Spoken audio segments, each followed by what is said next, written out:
audio check so people can hear us. Are you streaming this? Do you stream this on Twitch while you do this, or I stream it on YouTube, YouTube for this one. on YouTube? Okay, Yep. okay. If you need the link, used to do Twitch. Yeah, we used to do Twitch. Yeah, we switched. I still stream on Twitch for variety and other things like raid days and stuff. Yeah, but I saw you. I see you live. I've been playing way too much Elden Ring, so less Destiny except Tuesdays.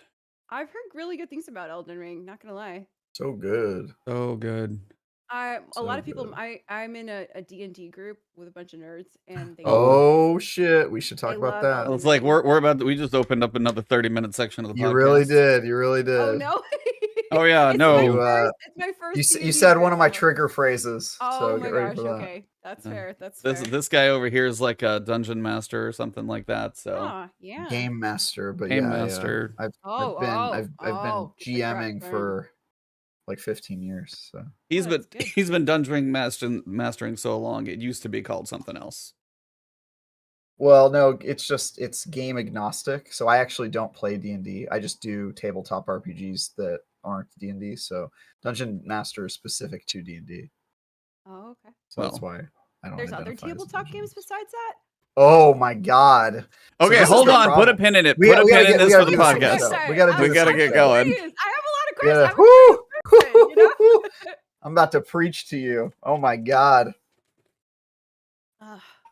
Yeah, look, somebody in the comment section says D&D, Star Wars, Fast and Furious. Those are my trigger phrases. Everyone in the comment section knows that. If one of those things comes up, I'm going to start talking. Yeah, podcast just got longer if that happens. Oh, hey, I'm notorious for talking too much. I literally make every single podcast you're in a good go long, honestly. Yeah.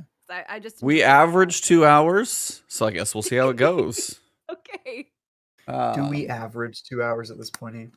Or is 2 hours a minimum? 2 hours is my aspirational goal.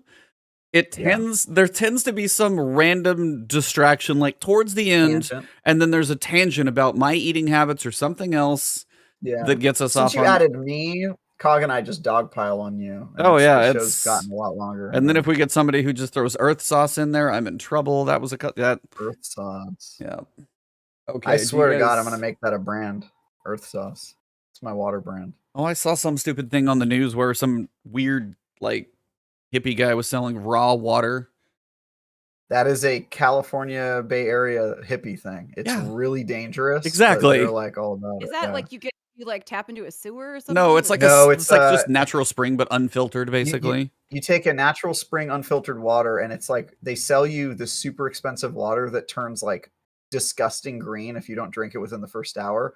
And hippies are like, dangerous. Oh yeah, it's super good for you. And like every scientist is like, no, dude, you will get sick and die if you drink this water. Like, don't do it. But yeah, they're like, well, what could happen? Dysentery, giardia. You're like, so the Oregon Trail diseases, check. Yeah. It's one of those hippies have gone too far things. Like another thing they do in the Bay Area that freaks me out is they have blood boys. Do you know about blood boys? I do not.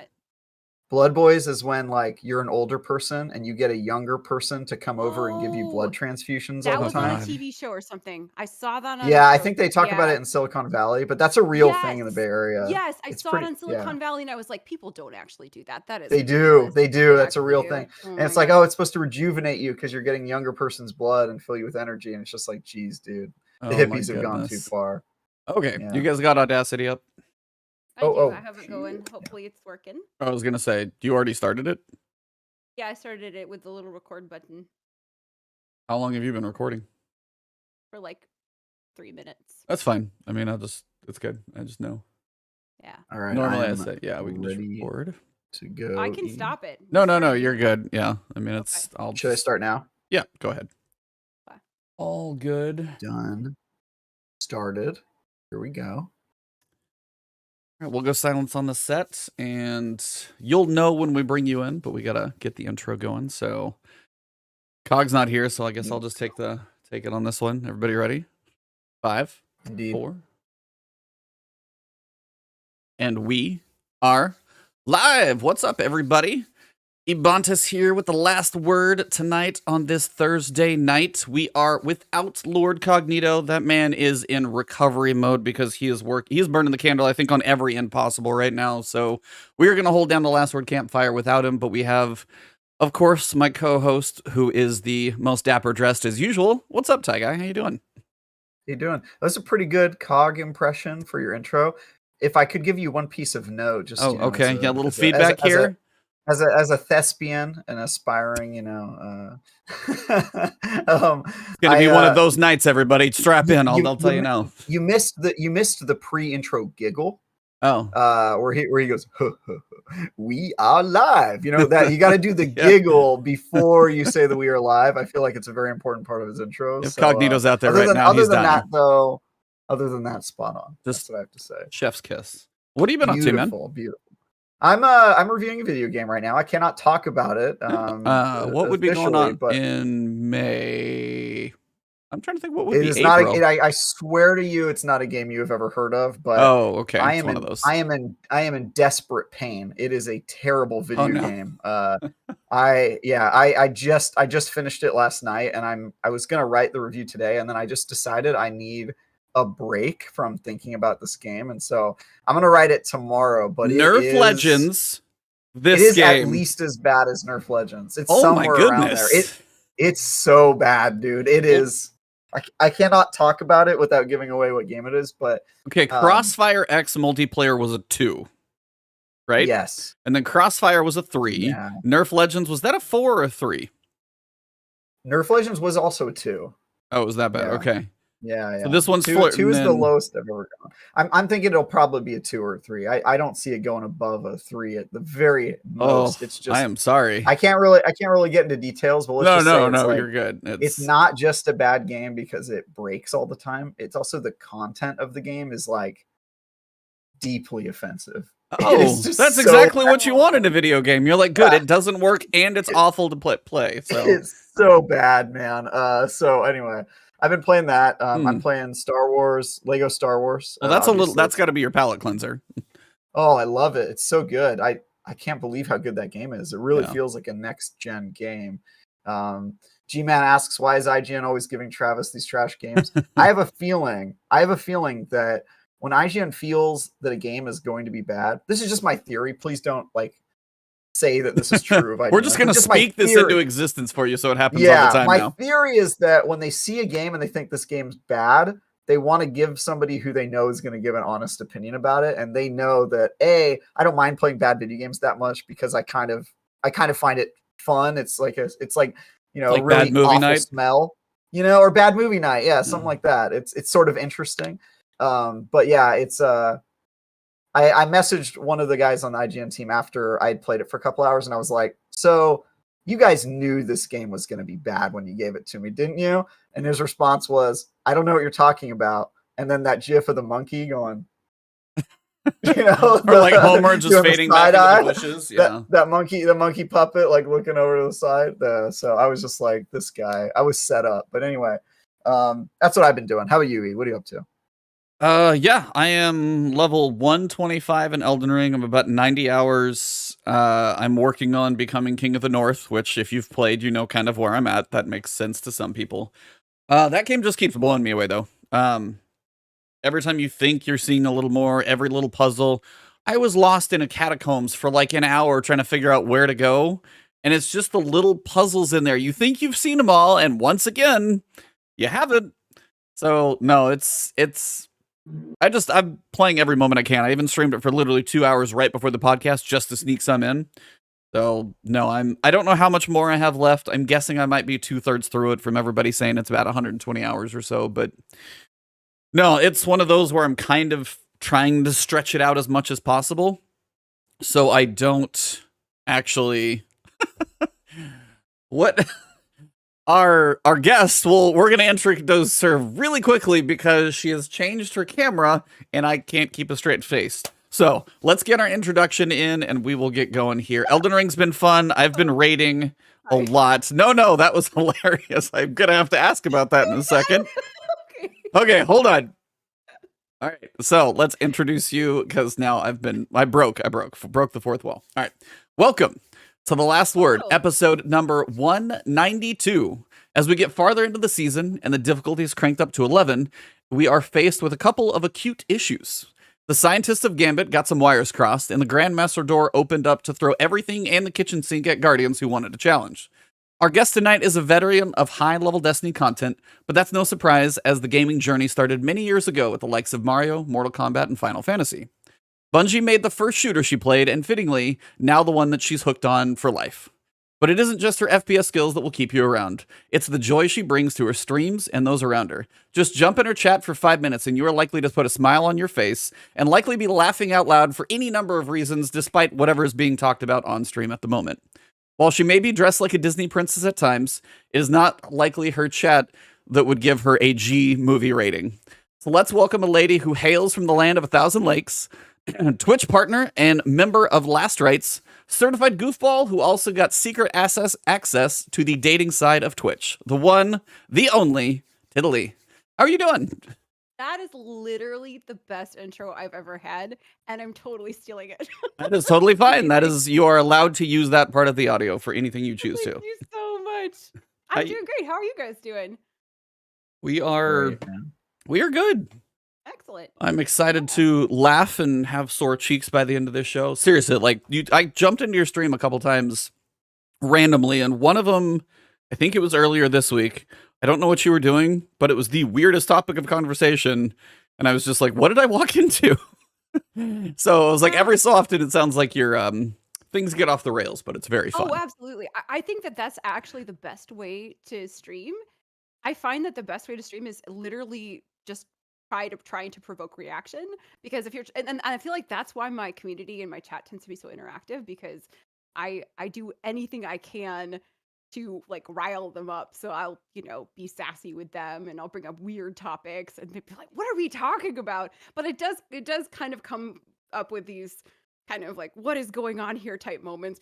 When people really first come into the stream, then they're like, what is going on here? But it's nice because I think it kind of means that the community sort of self-selects, right? So the people who really like that will stay, and the people who don't leave and, find somewhere that they'd rather be. So that's great for me.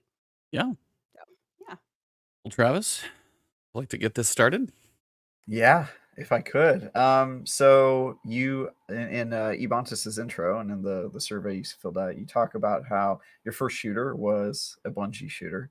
Can you talk about how you fell in love with Bungie shooters and your kind of your trajectory toward discovering Destiny eventually? Yeah, no, it's interesting. I think that I don't know, and I don't know why, but I feel like I'm always attracted to video games because I have friends or people that I know that are playing them.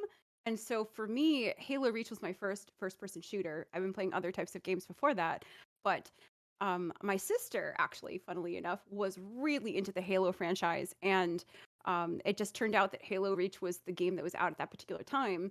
And so I picked it up so I could play with her online, because we were, we weren't living with each other anymore. So it was a way for us to kind of connect and hang out with each other online. And, I know a lot of people did that during COVID and stuff like that. It's a nice way to kind of socially connect with people long distance. But we would just log on, go into big team battle, get a warthog. She'd be driving around and I'm like, I get the gun and I'm like in the back, like shooting people, and we'd be hollering all over the place. Like, I mean, we had so much fun. I think, but definitely, I think that Halo was kind of where I kind of fell in love with first-person shooters. I really liked a lot of the objective-oriented type maps and stuff like that. Like I liked, I always went for the hammer first in Halo Reach. I did play Call of Duty also, and I played a little bit of Kill Confirm, but didn't get as much into the shooter there. I think that for me, the Bungie shooters, the time to kill tends to be a little higher, so it gives you a little more reaction time. It tends to be a little more accessible, and for me, that's more fun because I'm in it to like go in and be goofy and have fun. So also kind of sad that Destiny doesn't really have any vehicle PvP maps currently. I know they tried. Destiny that was not very successful, but I mean, honestly, it was supposed to be part of their formula, and I think it's actually part of the code that they had that didn't really translate over, because I know Destiny has some of the Blam code in it, doesn't it? Do either of you guys know the story there? The Blam is the engine that Halo was built on, and that they only got rid of.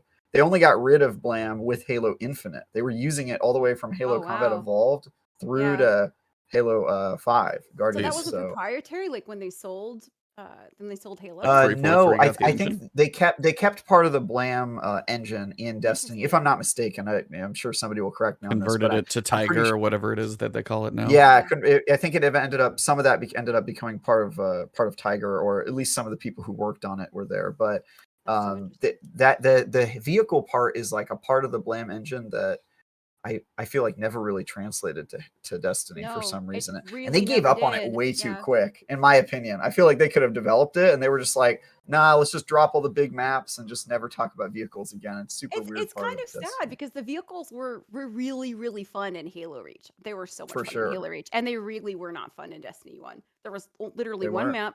You could get in the vehicles in that one map, and it didn't really benefit you that much strategically. So it was Yeah. why And then they ended up everyone taking hated away that those map. maps when the vehicles were gone. Yeah.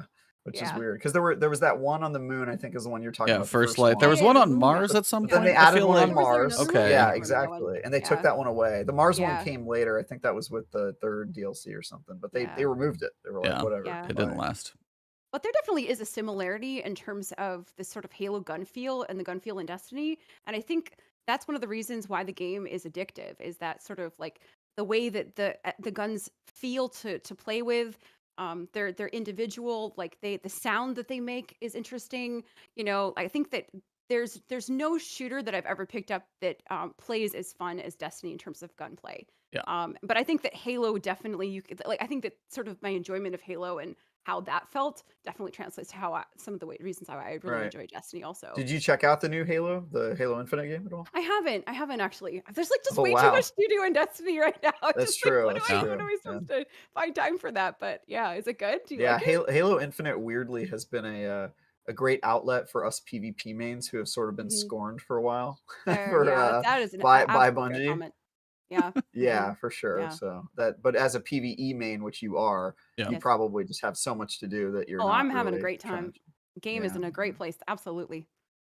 We hurting over on the PvP side. Let me tell you. I We'll understand. talk I'm about so that sorry. later. I Yeah. definitely have some friends that are PvP players, and I know that they've kind of promised in some of the TWABs that they're going to, renew focus, add new maps. It's looking Can't like eat there's lots season of space to 19 add. might Yeah. be that time. Yeah. But I was like, I Can't wouldn't hold eat your breath much promises, before then. Tiddly wings. Let me tell you. Can't Yeah. eat promises. In the meantime, we get to play around with Gambit. Yay.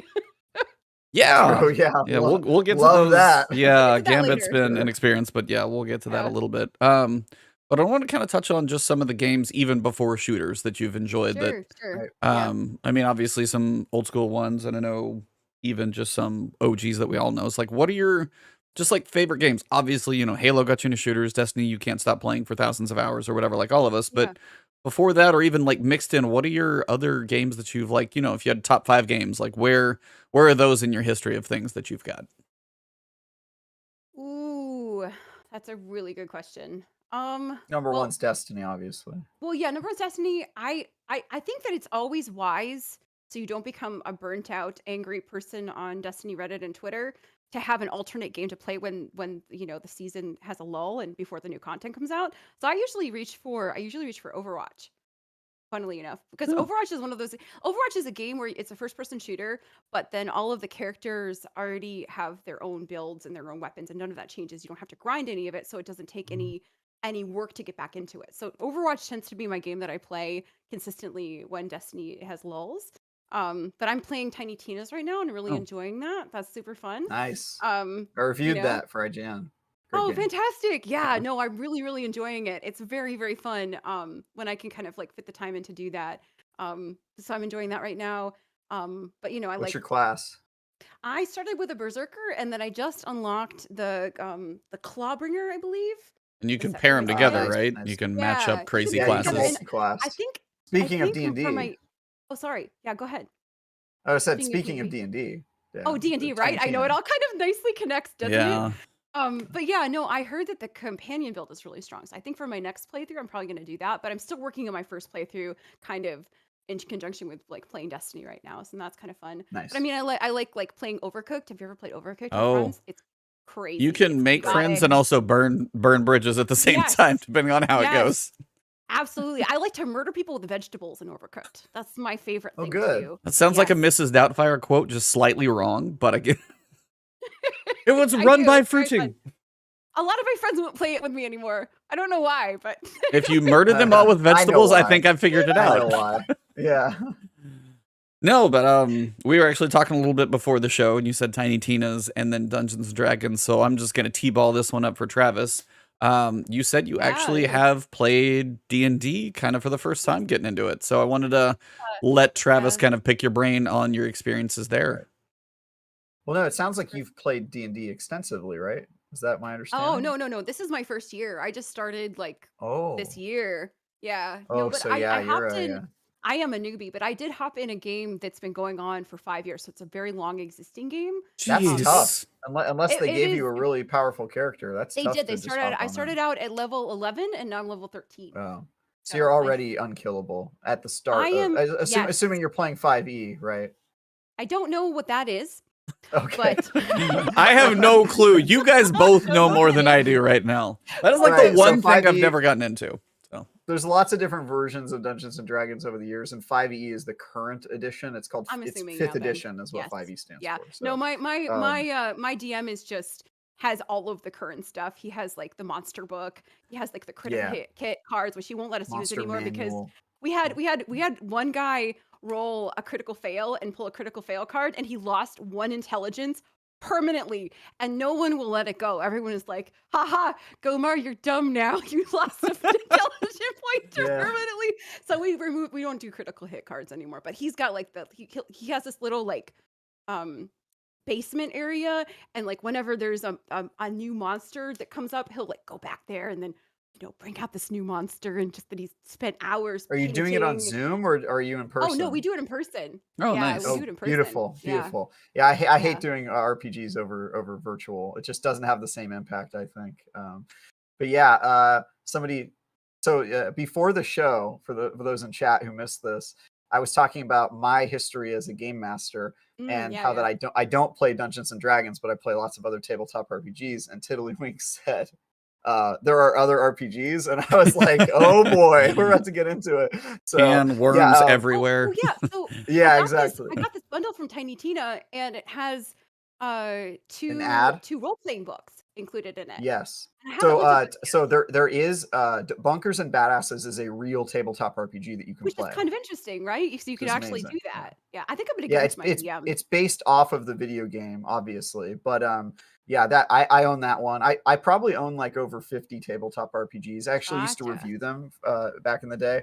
Oh my gosh, you are. But Dungeons and Dragons, the way I think about it, Dungeons and Dragons is sort of like a good starting point. And when most people think of tabletop RPGs, they think of D&D, but it's sort of the starting point. In my opinion, it's like, it's like, okay, casual, not really, but you're just Dungeons and Dragons. I've got 50 tabletop games. You haven't even seen my tabletop. This is normally not something people brag about. It's got to be in the right circle. This is a very specific circle that you can flex in if you're talking about. Correct. I've got 50 different tabletop games in my closet. You're like, hey, girl. You want to see my tabletop games? You want to see my tabletop? Hey, you know what? You joke, but you would be surprised how much of a foot in the door that was with my current girlfriend. Okay, well, that's she saw my. Then you found the right one. That's what it says. You have to find the right one. Although I have to say, a rabbit hole I didn't know that I would get into is the dice. The dice are so pretty, and I like anything that's shiny. Oh my gosh, they're expensive, but they're so pretty.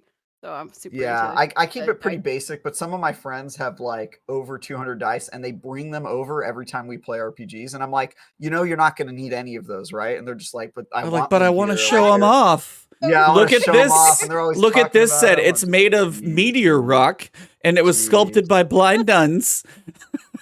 Right.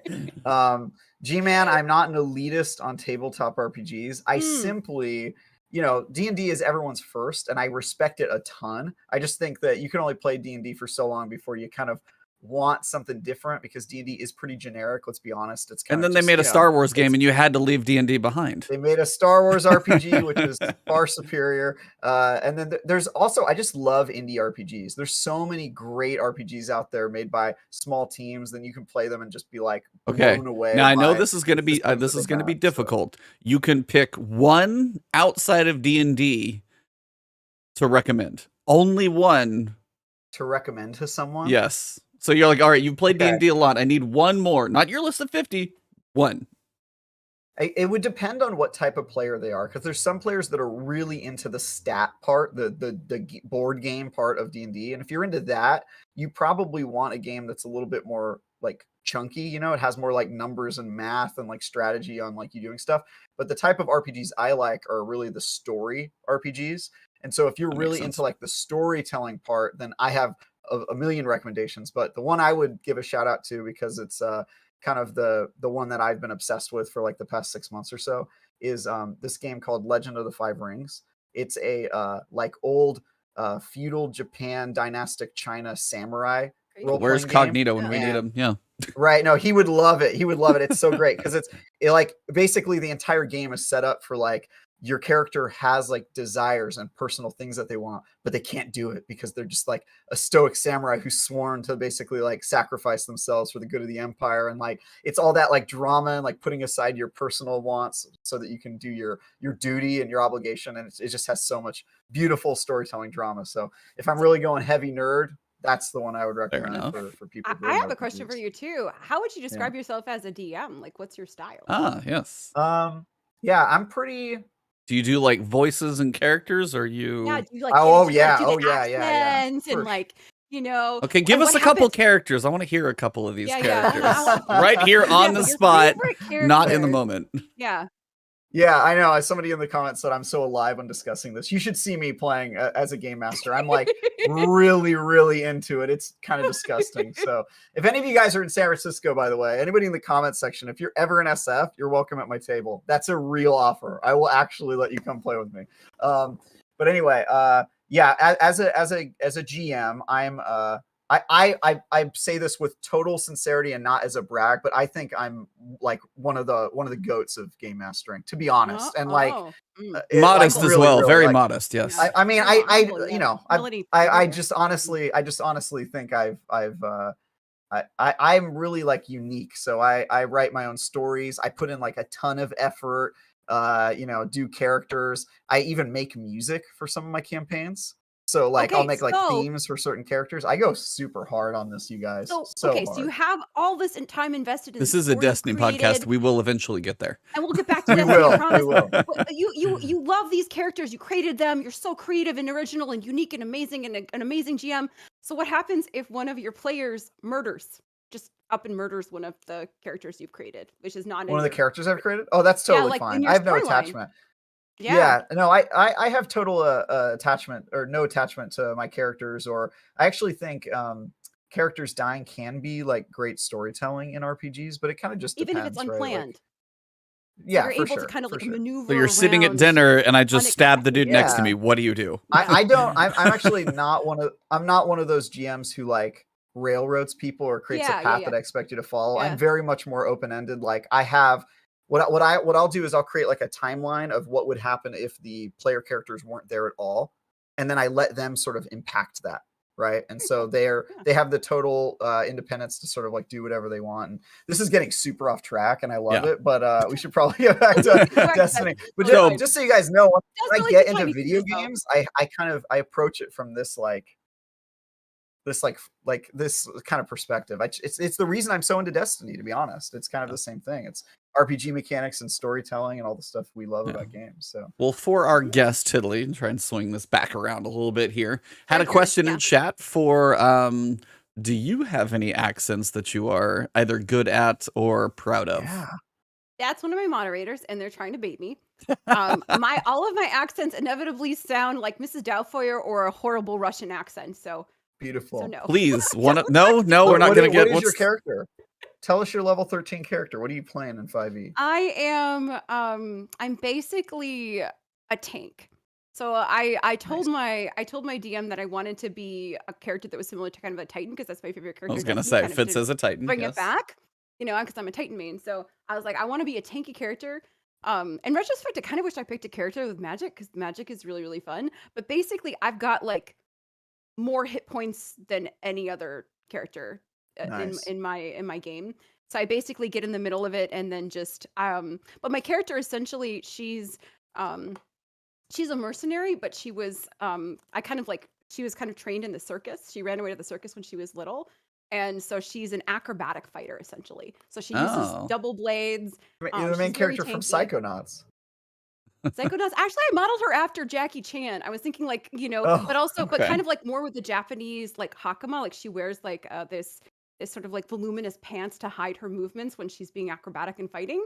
And so every time she slays a foe, she attaches another colorful like string to her pants. And so when she's like fighting, it's like she's dancing because she's like moving quickly and like beautiful. her So that's Have you had her art commissioned of her yet? I haven't. She's very cool though. She's also Nice. very gay. She's a lesbian. I haven't engaged her in any romantic liaisons yet, but I'm hoping to do so in the future. Beautiful. Yeah, unexplored territory. Yeah, that's the next step on nerddom is you pay for art done of your character, and that's how you know you've really Indeed. gone too far. That is really fun. I like commissioning art for my channel, so I could see where that would be really fun.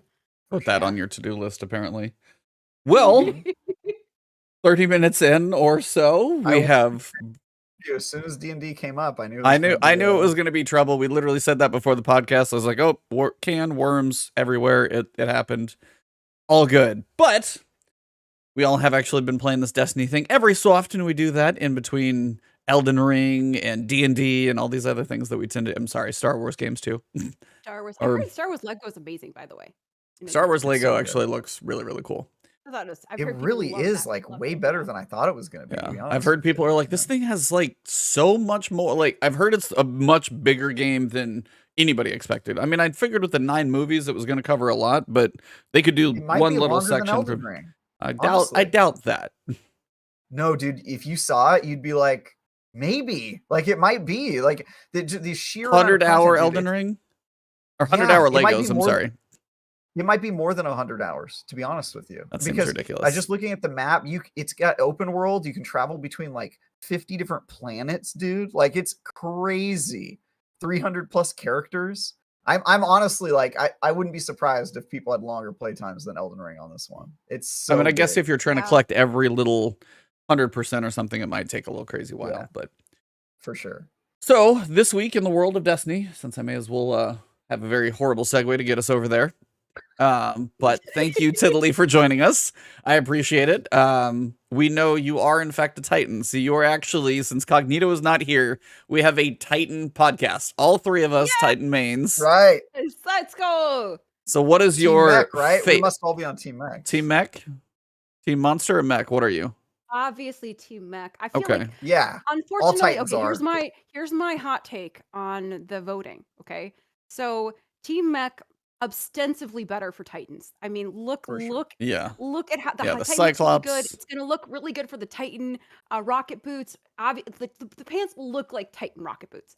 It's awesome. It's awesome. However, the Hunter cloak for the monsters is definitely the best item in the monster set. So I think all of the Hunters in Destiny are going to vote for the monsters. All of the Titans are going to vote for the mechs. I have no idea what the Warlocks are going to do wild card there. They're the decision makers. There are so many Hunter mains in the game. There is no way mechs are going to win. 100% going to go to monsters. Really? I'm calling it. Oh, I bet you guys I've actually thought a lot of people were going mech. Monsters. Oh. It's all those Hunter mains, the dirty Hunter mains. They're going to vote for the monsters. That's what's happening. I tend to agree with you, but I think Warlocks might go the other way. I think Warlocks the Warlocks are the wild card. They could shift it one way or the other. They could change it. Yeah, I did want to take a second. Forkboy with the $50 super chat a while ago. Thank you very much. Sorry I'm late, but wanted to say thanks to Cog, even though he's not here, for helping him get into the ILP clan and also doing a raid with the clan. It was awesome time. Also wanted to give a shout out to a random person who hit 4 million damage on the Rogue fight. Somebody's putting in some more. If you're doing a damage check at 4 million damage, I don't know how you checked that unless he had like this much health and died, but that's an impressive damage number for sure. But anyway, sorry, had to shout that one out. That was way too big. So thank you, Forkboy, for sure. Yeah. But yeah, so Titan for sure. Favorite exotic and subclass. Ooh, well, I am actually loving the new Titan Sunspot exotic. The Loreley. Yep. I know it was nerfed, right? But I still really, really enjoy it. I was running Void Titan, so I mostly swap between Void Titan, the Kapow arc, Chess piece. I love that. That was so much fun. So I do. Well, I mean, I guess those are the three I do, but mostly I've been running. I've been running the Sunspot exotic, even though Gut Nerfed is still really, really fun. I feel really tanky. I run it in PvE. I know that it's been moderately problematic in PvP, and I think it's kind of unfortunate they nerfed it because it sounds like the nerfs came kind of from the PvP side of things Yeah. and less from the PvE side of things. And I know that it's kind of unfortunate when that happens in Destiny. It works the other way around. Like sometimes stuff is nerfed because it's too strong in PvE and it affects PvP negatively. But I think in this particular case, I'm a little sad that they nerfed it. But it still feels really good. Like I'm still really, really enjoying like Sunspot, the Sunspot build right now. Nice. Yeah, I know there's one or two I wanna- videos floating out there that are like, hey, I know it supposedly got nerfed, but you should still use it because apparently it's still very good. So you're not alone. It's so tanky. It's so good. And I usually forget to put my barricade down. You know, like I'm not really sad when it takes it, you know. It's okay. You know, I'm not mad about it.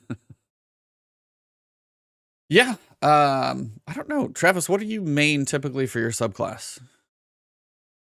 These days, you kind of have to do Void, right? So that's Void, been my. yeah, I'm that's doing Bubble Titan. so which I guess But, that would be Void. I was gonna say, yeah, Void is a big one, but I was gonna say, I guess, do you want Arc 2.0 for your Titan, or do you want Solar 3.0 for your Titan sooner?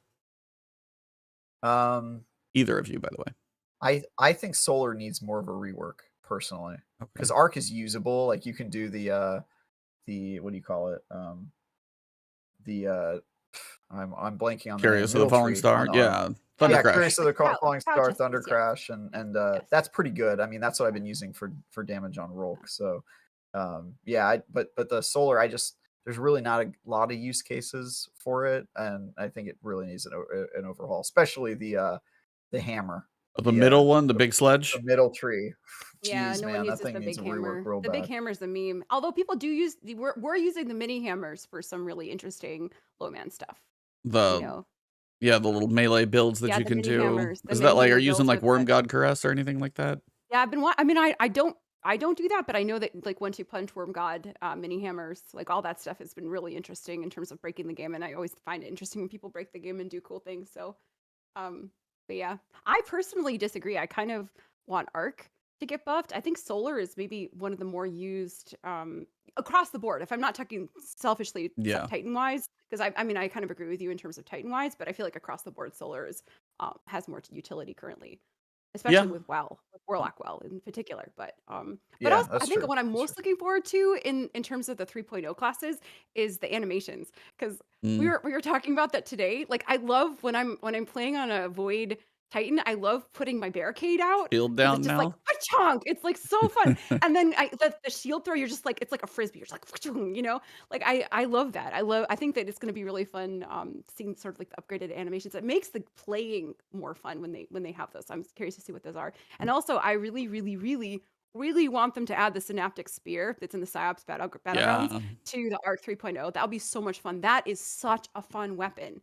So much fun. They had mentioned, We're- like Kevin Giannis had mentioned something about that, of kind of the way the Synaptic Spear has the bigger jumps and like the double blinks. Like that might have been like a little tease of something that might be coming. Right. And I'm Like this wondering could what they be do for the yeah. verbs. Because they said, like, because we had the verbs of volatile and all those other words that defined void. And I've been trying to Yeah. think through Arc and Solar. So, like, if Arc is, Right.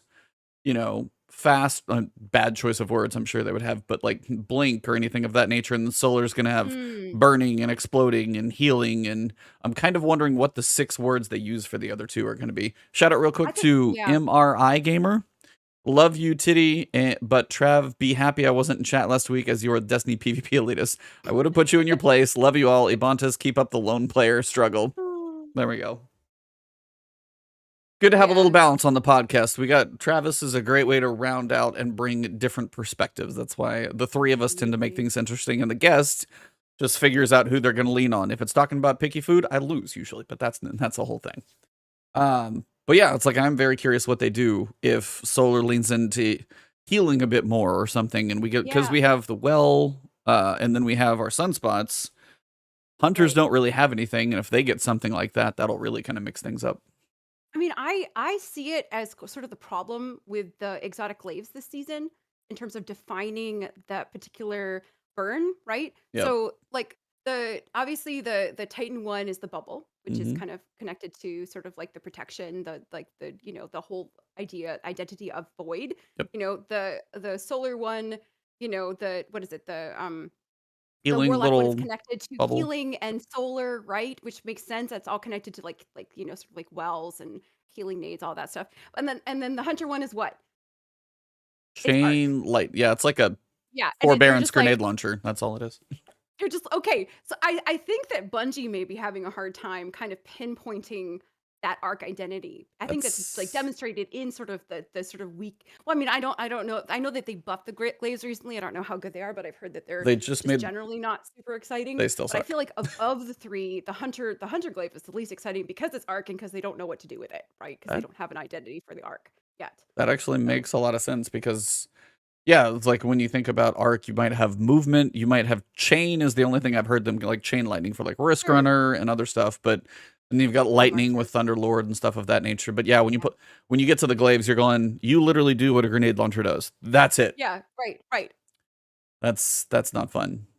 Yeah, but when you said they buffed them, they took the charge from all glaives from 6 to 4 for a fully charge, and you're just going, the exotics are still not. No, they're not worth your exotic slot. Yeah. They're definitely not worth your random pulling your hair out of Wellspring. Because if you go through Wellspring and you get all of your frames, which I've done, and I don't have the Hunter Glaive, that's the only one I didn't get. I don't know if I'm ever gonna go get it, unless they make that thing like the God Pokey Stick. I'm like probably not going to. I think it's moderately unfortunate because I always think that Bungie does best when they introduce something overpowered and then nerf it later. And I think that they really had a miss here with the glaives because the glaives are a really fun idea. They're a completely new type of weapon, and to introduce them not in an overpowered or like super like power fantasy way is really unfortunate because I think that like people aren't using them. So you don't think they're buffing them later, they're kind suppression? of missing that moment. Well, yeah, well they just nerf suppression too. Yeah.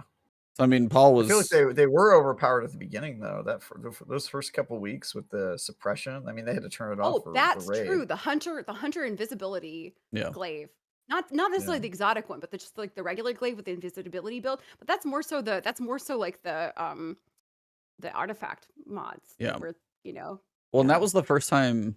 Shout out to Tassie because he said this. Just it was the idea that they've never nerfed the artifact mods.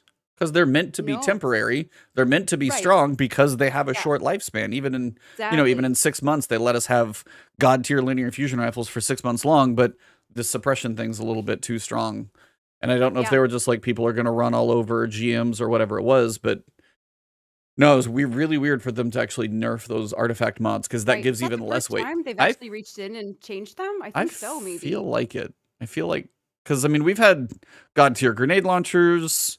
Then we had the crazy particle deconstruction, like fusion rifles and linears were just 6 months of that's the only thing you should use. And then we get glaives, feel kind of good for just a bit, and then like chopped off at the knees. So I don't really weird. use any of the glaive artifact mods, honestly. I think they're just kind of wasted currently, but I don't know. Are you a glaive main, Travis? Now that I think about it, I haven't. No, I mean I play PvP. The glaive was never going to be my champion. Have you watched two people try and like glaive each other in PvP? It is hilarious to watch. I won't even kill them if they're both going at it. I'm just going to sit back and let it happen. I'll be honest. I have not even. I've not even seen two people bring glaives into PvP. To be honest with you, so every so often I get killed by one, and I'm going, what? I totally forget that they're in there sometimes in PvP, and then you get like kind of stun locked, almost like an Elden Ring, and you get the triple shot and you're down. I'm going, that's really weird. I didn't think anybody was doing that. But there was part of the Iron Banner quest line that said glaives or snipers. And there were people running around with Hunter Invis doing glaives and doing pokey sticks on Iron Banner last Iron Banner. Oh, even me as a Titan, because I'm not going to claim to be a great sniper, and it depends on the map on if I'm going to have a shot. I got my 10 kills, all of them with a glaive on that one. I just, found a little couple close quarters areas. And if you do get the 1, 2, if you start that combo and you're close, you can get a 1, 2, 3 generally because they can't seem to really, it kind of does almost lock him in place a little bit when you get that going. I got my 10 kills. That was probably the easier part of the quest for me once I just got a decent map to do it with. Surprisingly, I thought that was going to suck. And then all of a sudden I was like, well, I'm not the best sniper. I'm mediocre at best, but that was way easier than sniping for 10. So the big thing that unlocked this week was Grandmaster Nightfalls, Mm, and I saw you playing some of those, Tiddly. So the indeed. big controversy was the Ah, patch notes, was the Acute modifier, which a couple weeks ago they're like, hey, Grandmasters or all the Nightfalls have this Acute modifier, 25% more outgoing damage, but you have 50% more going in. All the different levels, master, normal, hero, all those things, but you get a burn on Nightfalls, kind of lets you have a little more fun. But they were like, except in big bold black except letters, Grandmasters. Grandmasters.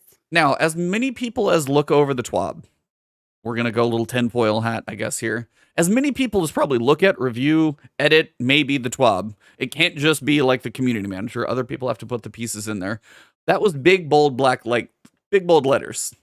And then they're like, nope, never mind, switch that. That was totally meant to be there. And then it's because we took out the other modifiers, even on Grandmasters. Okay, bye. I hope you enjoy. That was like the big controversy. So I wanted to get your thoughts on that one. And then also, since you played some this week, how are they feeling as well? So first off, what did you Yeah. think of what happened with the buff? Were you worried? And also, how's it been going? I'm not mad about it. I mean, it's possible tinfoil hat theory is correct.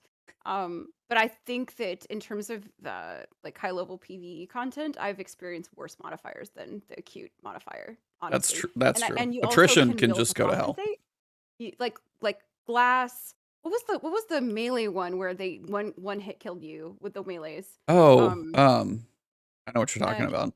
I can't remember that one. Blackout? That one was horrible. Blackout? It was like no radar and melee's Uh, like are really strong. I know what you, yeah. Is that And the Thorin quest line where you had to do that like that strike and then like at the end of it like there's just all the thralls that one hit kill you with that modifier. Anyway, that one was horrible. I the acute damage, it's awful, but if you're in a GM, you're gonna get one hit by things anyway. And I think that you're using hardcover most of the time anyway and other strats. So I don't think it's a huge problem. I really don't. I'm not mad about it. It does mean that you are sacrificing slots to compensate for though, damage So resistance, basically. absolutely. Apparently, so our friend Eladio, Antarctic Wildlife, did some testing, and apparently you need to have 2 sniper resist mods in order to not die one hit kill from the snipers. Yeah, I saw a The video of somebody crossbows are bugged. Yes. with like No, I know all those these scorn mods yeah. equipped. Yeah, those Yeah. scorn raiders in particular, they're just absolutely nasty. But I think that you just adjust your build and go with it. I think that I'm not super mad about it. And in terms of like playing the GMs, I'm still working on finishing finishing gilding my Conqueror this time around. But actually it's just really, really fun. I think it's really fun that there's 2 new GMs this Yeah. season. And I think with the last one was Proving Grounds was the last new one that came out, I think. But it's really great because I mean, and I know it's tough because there's not a lot of new PvP stuff, but when you get 2 new GMs in a season, that is actually super, super fun. And so those are the ones that I'm working on right now. I'm gonna probably be doing those on stream tomorrow morning. Nice. I was gonna ask if you'd actually done, because I've heard the light blade is Yeah, easily the I haven't hardest. tried that one yet. Yeah, I've heard it's really, really bad. I think there's no cover in the boss room. Strategically, I've heard that much. like a lot of Hunter Invis is really good in the boss room. Yep. I've been watching some people play it and actually working on redoing my Hunter build. I'm probably gonna run it on Hunter, which is actually I feel really guilty, but I've been running Hunter Invis so much. It's just Void Hunter Invis is so strong. No, I mean I've that's been running that a lot in GMs. that's I what feel it like seems. I was I'm my watching favorite character. Yeah. I was watching Fallout a bit earlier, and they were working through as well. That was the one he was struggling with, but he was running Invis most of the time. I think they had one Yeah. Stasis Warlock, and I don't know if the other Hunter was Invis Yeah. too, but Invis is like is the way to kind of get around the brutality, get for a res and those types of things. It seems Right. like a very clutch, important piece of a build Yeah, for sure. absolutely. I think part of it is just sort of, and Bungie's talked about this before, is sort of the way that they do level design, whether it's strikes or story missions. They tend to do it in the linear fashion where you start at one place and you advance through an area with cover, where ads are advancing at you from the other direction. And I think that they moved away from that. I can't remember what season they moved away from that, and then they were like, oh, we're going back to that. We're going back to sort of that linear design. And I find that the 2 new strikes or the 2 new GMs play very much in sort of that linear, old-fashioned, traditional Bungie style. You know how this works, except for the boss rooms, because the Yep. boss room in the Lightblade strike, I think that's the challenge and why Invis is so strong is because there's no good cover. You're gonna have to keep on moving. Yeah. And in order to survive. But the rest of my experience has been kind of just like, oh, it's kind of like what you're used to. It's kind of the same thing. So Yeah. it's nice. Yeah. So I wanted to ask a question because I saw it on Twitter as well. And you, Travis, me can all throw in. When it comes to the accessibility of Grandmasters, do you feel like they're in a good place? Do you feel like the time commitment in a season is like a good requirement to be able to access them? Do you feel like they could be a lower level even though contest is still there? It doesn't really matter what level you are. I was just kind of get your curious because I saw somebody tweet and I replied and a little chain was going. So I just kind of wanted to get anybody in chat can jump into. Do you think the 1575 requirement to enter a GM is in a good place, or could you do 1550 but just do contest in the same level of difficulty difference? Anybody? I'll go ahead. I've been Yeah. talking for a lot. So Yeah, I guess I don't really understand the purpose of the higher level if they're gonna cap you anyway, right? Like they say you have to be 1575, but you can't be higher than 1575, and you're already, I think, at that level lower. How much lower? 20 lower, I think it is. it's 1590. So you're 15, right? You're Yeah. 15 lower. No, 15 wait. lower No, than there's 1600. 1600. Yeah, I saw the 1600. 1600. Right, So you're 1600. 25 below. 25 under. 25 below. Okay, Yeah. that's sort of in line with what they've done in the past. So, Yeah.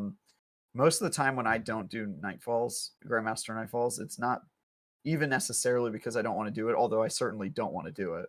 But it's really more about that grind to getting to max power. Power is such an irrelevant number these days, especially with like the artifact modifying it and there being really no reason to get to max power. Doesn't really help you in trials in my experience, which is my best use case for it. And then really the only reason they have for you to seek max power these days is for Grandmaster Nightfall. And if you already don't like that activity, it's a pretty tough sell. So I've never really understood the purpose of it. Yeah, it's kept me from doing Grandmaster Nightfalls when I might have done it in the past. But honestly, I don't think I'm the target audience for it. It's like, hey, want to do an activity you've done 50 times, but this time you arbitrarily get killed by everything, including dregs and stuff. It's like, all right, cool. That sounds super fun. Definitely what I want to do in Destiny. So, yeah, I don't know. It's not my thing, and maybe I shouldn't talk on it, but I really don't understand the purpose of the 1575 grind. I don't think that's a super fun experience. So, How do you? I'm curious. As a PvP main, how do you find power leveling? Do you find it more challenging? Because I feel like there's less activities accessible to you in terms of powerfuls and pinnacles. Maybe not initially, because if you're really good at PvP and you're hopping in competitive, right, and you're getting those rank up packages for winning, that's definitely really good. yeah. But like, what are your thoughts on that? Like, how is leveling as a PvP main? I mean, even I'm a PvP main, meaning that that's what I do when I get to the end game. But I still play a ton of PvE, so Okay, so got leveling's never really been a problem for me. It's more that if you really want to level and like be there in time for Grandmaster Nightfall, you have to do activities you don't enjoy. Like you got to play Sure, Gambit, yeah. a couple matches Yeah. a week and stuff like that. Where Absolutely. I've just been like, I'm good. I don't want to do that. That's sort of been my problem. Is I almost never reach max level because I just want to do the stuff that's fun. I don't want to hate Destiny. And if you want to get to max power, sometimes you got to do stuff that's probably going to make you hate Destiny a little bit more. And so, just as a policy over the years, I like to have a positive relationship with Destiny when at all possible. So I tend to just stick to the stuff that is actually fun and try to ignore the things that are more beneficial, but that would make me pissed off. And grinding strikes, grinding Gambit, that sort of stuff. It's like, I know this isn't going to be fun for me. Let's just accept that I'm not going to be max power and be at peace with that. Is basically my because you don't really need it for trials. Honestly, 6-7 power isn't going to affect you. It really is not. It's not going to make you or break you if somebody's at max power and you're not. So yeah. Okay, so my answer is it doesn't really bother me. I think for me, I do enjoy doing high level PvE content, and so for me, it kind of goes back to why I was interested. Like the question you asked, like, why did you start playing Halo Reach? Yeah. I play video games so I can play with my friends, and so if my friends are interested in doing Grandmasters, then I'm going to. Well, first of all, that's not where I started my grind this season. I started my grind this season because I wanted to be able to do Vow of the Disciple because I love raiding. Yeah. So when I was like, okay, I need to be ready for Vow of the Disciple. So I'm gonna like kind of work on that. I'm gonna grind because I want to play with my friends. I want to like play this raid with my friends. So hit that, played Vow. And then the next kind of marker is, oh, I have to be ready to do Grandmaster Nightfalls when they come out with my friends, right? So like grinding, able to do GMs. And then the next one, I'm like already a little exhausted and I'm like, oh my God, I have to get to 1590 to be able to do Master Vow with my friends. Oh, this is kind of a lot. But at the same time, I'm still motivated to grind. I think part of it is probably unlike you, I do enjoy like the high level PvE stuff. And I think part of it is I have a high boredom tolerance. And it's also probably why I play Destiny a lot, because I have a high level of tolerance of repetitive activities.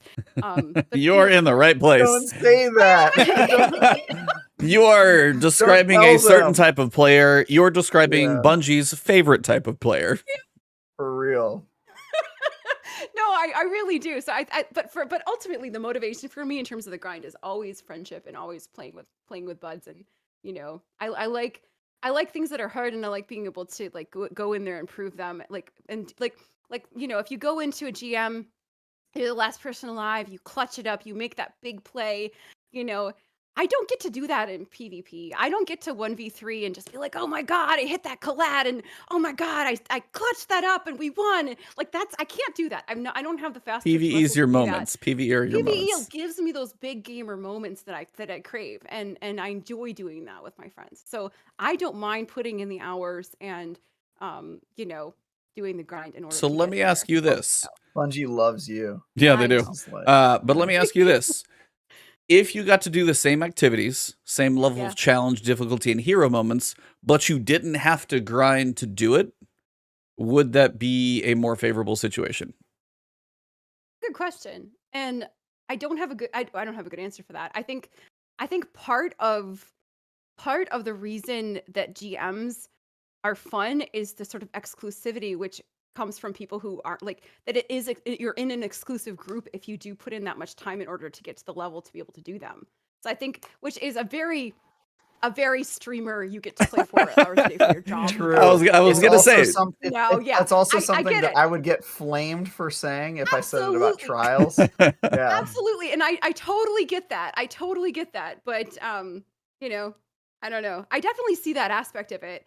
I would love to play with as many friends as possible. There's certainly like for even today, like there was somebody in my stream who's like, oh, I would love to do a GM with you. And this is somebody who's like consistently gotten Conqueror, somebody who's consistently like a really good player. He was like, well, I've been playing Genshin Impact because I'm bored with Destiny, and so I'm not leveled. I'm like 6 under, and I can't play this GM with you. Yeah, like, stuff like that. That's really disappointing. That's I think where the line. Yeah, exactly. Yeah, that's where I sort of see the argument. Like, oh yeah, that sucks. Like, I would love to just pull this person in. I know it's not that he's a bad player. He's one of the players I know. He just didn't care to play the game enough to get to 1575 or have the time. That's another really good argument. Is like, what if you just don't have the time to put in? Like with the game reviews that I do, my gaming hours are pretty precious to me. When my free gaming hours, where I'm not having to play. And I just feel like if your main goal is to play with your friends, the power grind is actually limiting how many friends you can play with. So I totally get it, and I, at the risk of sounding also elitist, I understand the desire to kind of be in that group of like people who are the comment section, like, fire. I'm sure, but I understand it. Like I get that, because there is a certain amount of satisfaction to be like, I did it. I'm standing on the mountaintop. See, but okay, so I'll just play devil's advocate for the joys of chat. But it depends on time. Like I've actually been lucky enough this season to have a very consistent raid group on Tuesdays. My Titan is past 1575, so I can do them. I just haven't done them this week yet. I've been hooked on Elden Ring. But that's what you said, is you have that skilled friend. His only limitation right now is the time to repeat that treadmill to bump that number up. And that's it. And that's, I guess, why when you say, I like being in that elite club, and it's like, are you saying the elite club where I have more time than you versus I have more skill than you? And that's where it gets into very interesting, because you're saying he's just as good as you. And you're like, hey, you guys play together. Cool. Going down this thing. Me, for sure. And again, it's like his limitation is just the fact that time is the limitation. And that's where, again, That is why I loved contest raid mode. Shout out real quick to Iron Lord's podcast. Cog, we do miss you as well. Hi, Tiddly. The ninja is down, but not out. He is in chat. Thank you, sir. So he is watching. He is here in the comments. Thank you for the $20 super chat. Appreciate that. Did he just give himself $20? Yeah, I was going to say, well, I'm just going to give you some of that back. That's just a weird loop. I really hear you. And I know that, like, being at the power level that I'm at is definitely related to the fact that I have a lot of privilege in terms of the amount of time that I can commit to the video game. And that has nothing to do with my actual skill in the game, right? And then in terms of accessing the game, like, I understand that not everybody can access that amount of time in order to, to get there. So, I mean, I think it's an absolutely valid point. Yeah. I sort of see both perspectives. I think on the alternate perspective, in terms of, like, in favor of the grind, it makes the game replayable, right? It gives you something to do. It gives you something a goal to kind of shoot for, which is what Bungie wants. That's why it's in there, right? And honestly, like, I think the game has been, I think Destiny's been critiqued in the past because people hit max, or people got to that, ran out of things to do. Yeah, they ran out of things to do.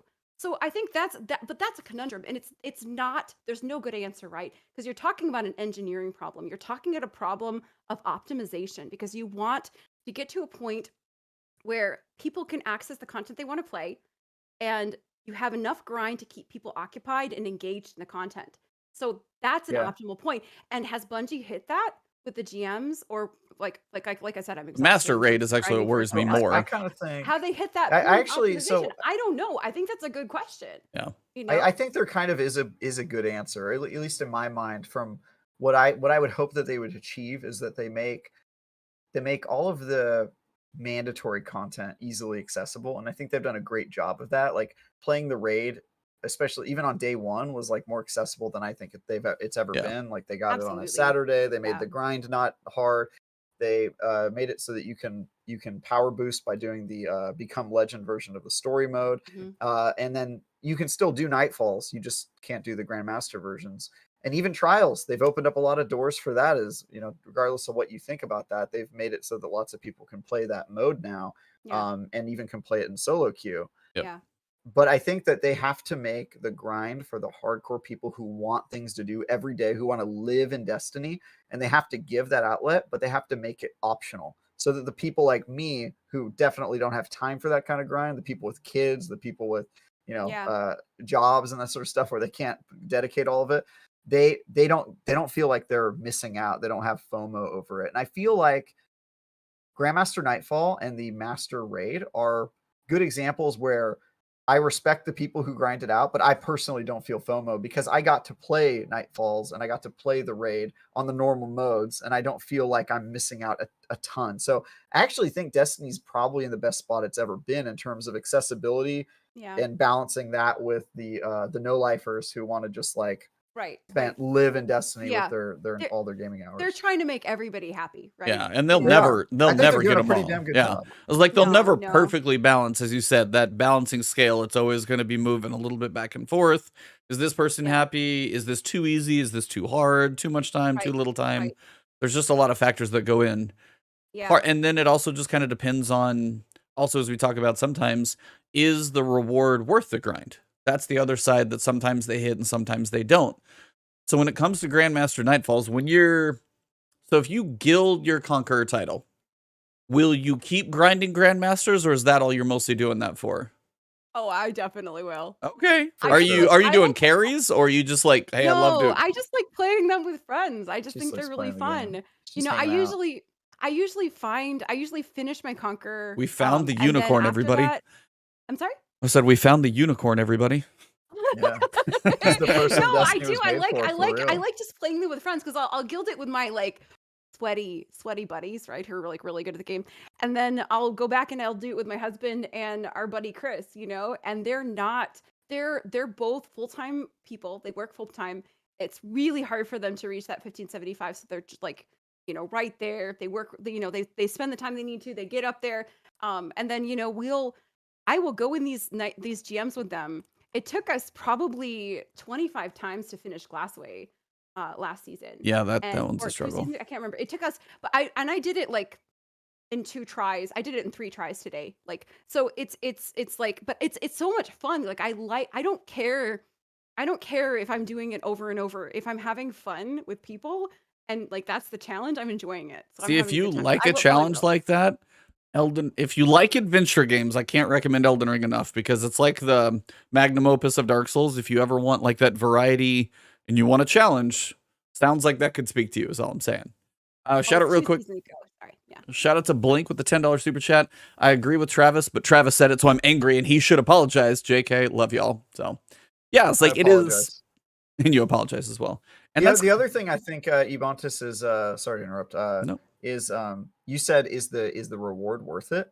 And that's another area where I've kind of changed to thinking, in the past I've said the reward's not worth it. Like, why would you do Nightfall or Grandmaster Nightfall? But now that I think about it, if the reward were too good, it would make it mandatory. And then you would have that problem where it needs to be more accessible, because if you put really good stuff behind Grandmaster Nightfall, then it's like, well, now I've got to do it. And if Yeah. I've got to Yeah. do it, then I've got to grind to 1575, and then I've got to put on all the time with the Yeah. mode I don't like. And then it sort of forces players to play a mode they don't like. Yeah. And I kind of feel like they just need to make those rewards for Master Raid and Grandmaster Nightfall just kind of better, a little bit better, because the hardcore will go for that. They need to figure out something with Trials also, because I am really jonesing after that Trials memento, and I don't know if I can find a couple friends to take me flawless this weekend or not, but I really, really want that.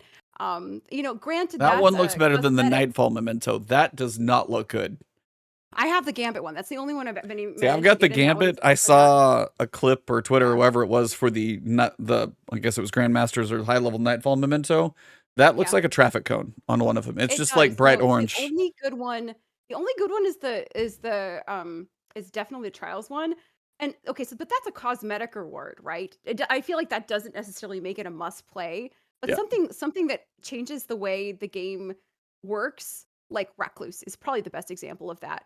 As a PvE player, I was so mad at Bungie for putting Recluse in a mode that I was not good at, so I had to play that with like find my sweaty friends to carry me to get that the best PvE gun in the game locked behind like PvP content. I was so mad about that. So I feel like that's an example of when when they put like you were saying, like when they have a reward that's kind of like a must get and they lock it behind like a particular activity, so you feel obligated to play that in order to get that reward. That's when people get Memento pissed. is not on the same level as Recluse, I think. I mean, because it's cosmetic. Yeah. But for sure. Yeah, I think that's exactly it. And I over the time I used to criticize them like, oh, why do you go flawless on Trials? Like, obviously I'll do it because I enjoy playing PvP, but I'll never do Grandmaster Nightfall because it's just not good enough.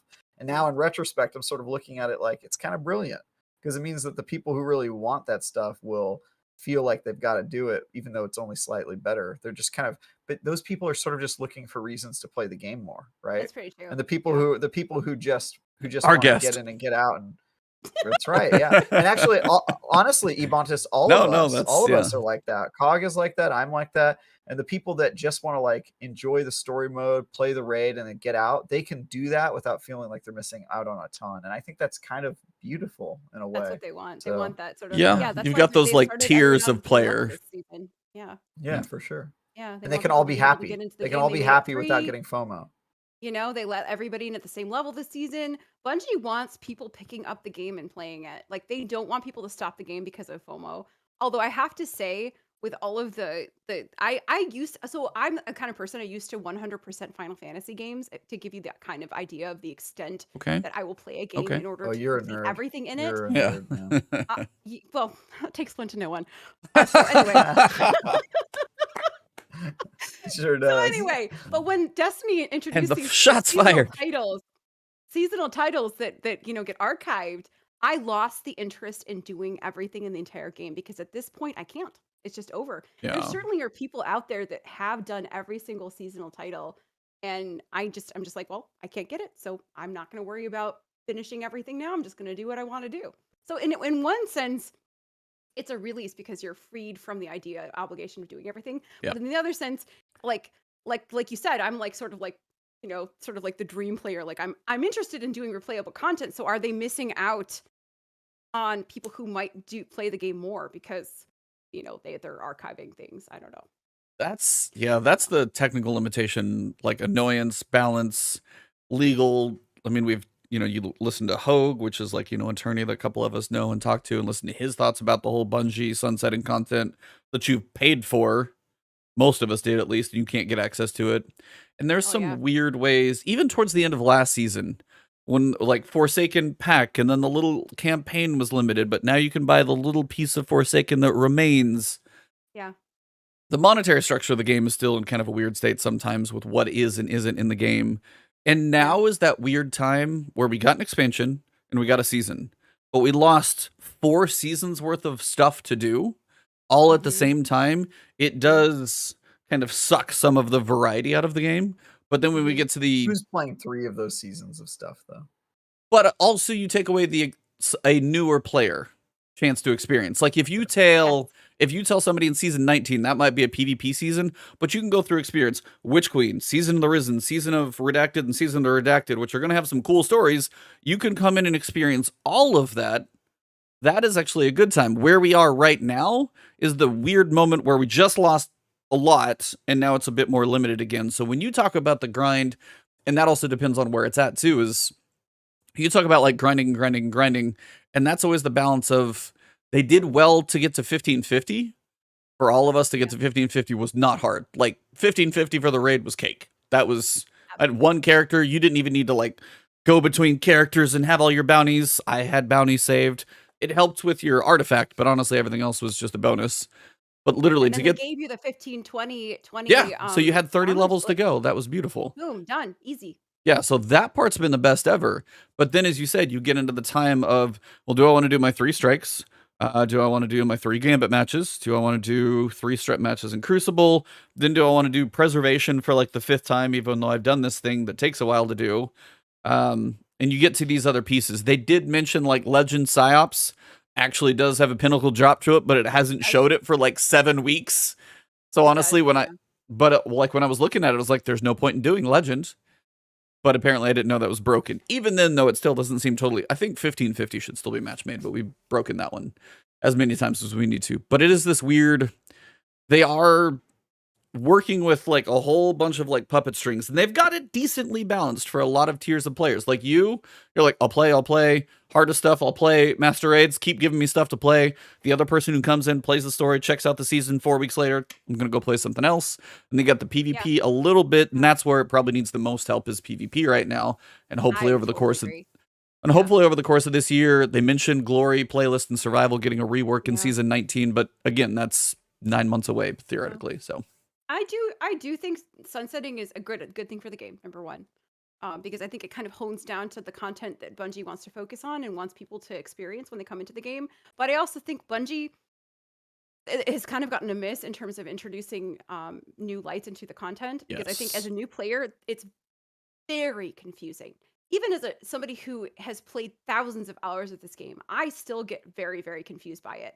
And imagine just starting in the Bungie universe, and trying to understand what's going on. Like, talk about overwhelming. Like, I don't know, and I don't know how, like, what kind of fix there would be for that. But I think they're doing a great job with, making the base game free, with raising everybody's power level the same level when the season starts. I think all that's very, very good at getting new people in, but they need to do a better job of kind of like immersing people in the story. Although, like, for returning players, they've done a better job, like in the more recent seasons, in integrating the story into the game. But I think they could do a better job for new players. Yeah, this is one area where I don't know if there's a good solution, because you see it with every other MMO as well. Like World of Warcraft is really bad at it. You can go and play that content. Same with Final Fantasy 14. You can play it, but like actually trying to initiate a new player into it is insanity. It's just so hard. It's like, oh dude, I swear to God, the game gets so cool. You can play it with me after 60 hours. And it's like, all right, man. Like, it's just not gonna happen. Like that was my barrier of entry. I never made it through the 60 hours with Final Fantasy 14 just because it's such a hard barrier of entry to get through, and you really have to love it all that way. So Destiny is probably the worst at it, though, because they took away a lot of that early content, and now it just seems totally disconnected from any of that story. And it doesn't explain any of its systems super well. So I don't know that there's a good solution. Somebody in the comments says that Final Fantasy 14 does it really well. I totally disagree. I mean, I think they do a better job at explaining the game because the whole game is there. But in terms of actually getting you caught up and playing with your friends right away, like, it's kind of a joke. I just, you have to play through so much of that game. Yeah, it is a lot of an investment, but no, it's two different philosophies. Play through it all before you can join the or play through none of it. Or play through none of it and join in right away and be completely lost. And I don't know if either of those is really a great option. I think the latter is actually great. I think that there's a space in the game where you could just jump into Destiny and enjoy the gunplay and enjoy the power fantasy and enjoy everything that comes with just like, you know, being in that universe, you know? I think the reason it's addictive is sort of your character, right? You have this character you become really attached to. You level it up. You give it toys. You know, you play with it every day. You know, so that's where the addiction comes from. Go ahead. Sorry. Said, is your character a Tamagotchi? A Tamagotchi? Because that's what it sounds like you just described. I have to make sure I burp it and make sure I change its poopies. You know, but you know what I'm saying? It's like I feel like that's the addictive quality. But if you can get people into the game and just enjoy the gunplay, enjoy how it feels to play the game, then I think they're going to be able to. I don't think the story matters at all. I think that, like, you know, give them a little bit of the universe and the story, but like, who cares about the story? Let them just enjoy playing the game. And I think where that comes into play is the PvP area. And I think PvP, that needs PvP, and that's where the PvP rework really, really needs to happen, and really soon. I think PvP is the only reason Destiny 1 lived as long as it did. I think it extends the life cycle of the game.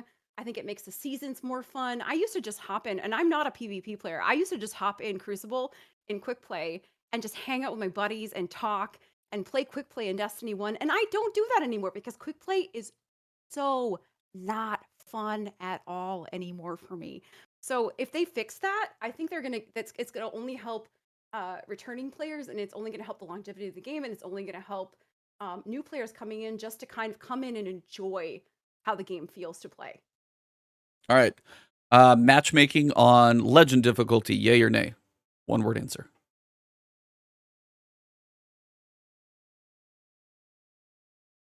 Nobody? Nay. No. You don't. So not master. You don't think legend should have matchmaking? No. What's the disadvantage to you of it having matchmaking, since you always play with your friends? Well, that's the thing. I'm against it. I think that at the highest level, if you have to work on builds, but maybe not legend, maybe master, yes, not to know, maybe legend, okay. Because I can understand, master, because that is, you get somebody in there that doesn't know what they're doing, you'll never make progress. But master feels at a reasonable enough level with the artifact power, most people could probably get through it. I feel like. Yeah. I think go ahead. Sorry. I say yes to matchmaking, but you have to be level 1550. I agree with that. If you hit the powerful cap, they do that. Yeah, hit the powerful cap. They do that in some modes already. So just make the cap 1550. That way you know that at least a serious player is in there. Is going to join you. Yeah. I have no horse on the race though. I wouldn't play. Yeah, 1550 gear score. Like PsyOps?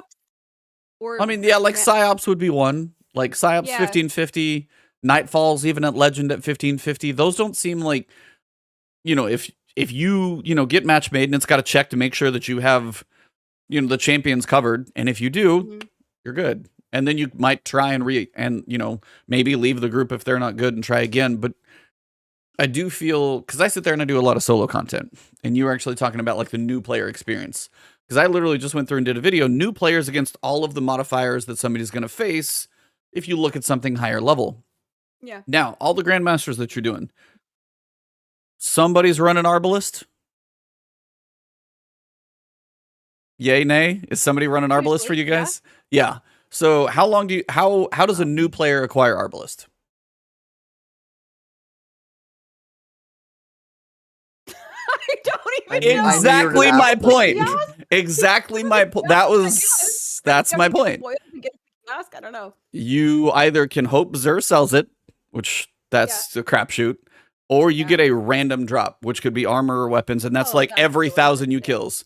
And that weapon right now in Grandmasters, I mean, there's probably not many guides that are out there that say, hey, you're probably going to want this one. It's barrier, it's every shield, It's linear fusion, so you can get your crits and get a chunk of damage from range. So it's like it hits a whole lot of buckets. And when you get into those, so then you talk about the new player who, yeah, that was my recent rant video I did. And the new player who they could grind, and now they've put in the time. They've hit 1575. Well, hey, go grab your Arbalist. I don't know how to get that. Where do I get it from? I can't get that weapon because it's pure RNG. And that's one of those things when you mention the new player, and it's like, okay, because I've been going through like Lost Sector guides. I've been doing them on Master, and again, I'm high enough to do them, but I have options. But then I go through and I'm okay. I'm like, all right, go from Witch Queen onward. What weapons are available for a new player who started Witch Queen, loved the campaign, got to 1520 if they did it on Legend. Powerful grind at this point, probably didn't actually feel that grindy. They're at 1550. Okay. Yeah. And now they've got options. They need to hit Barrier, Overload, and Unstoppable.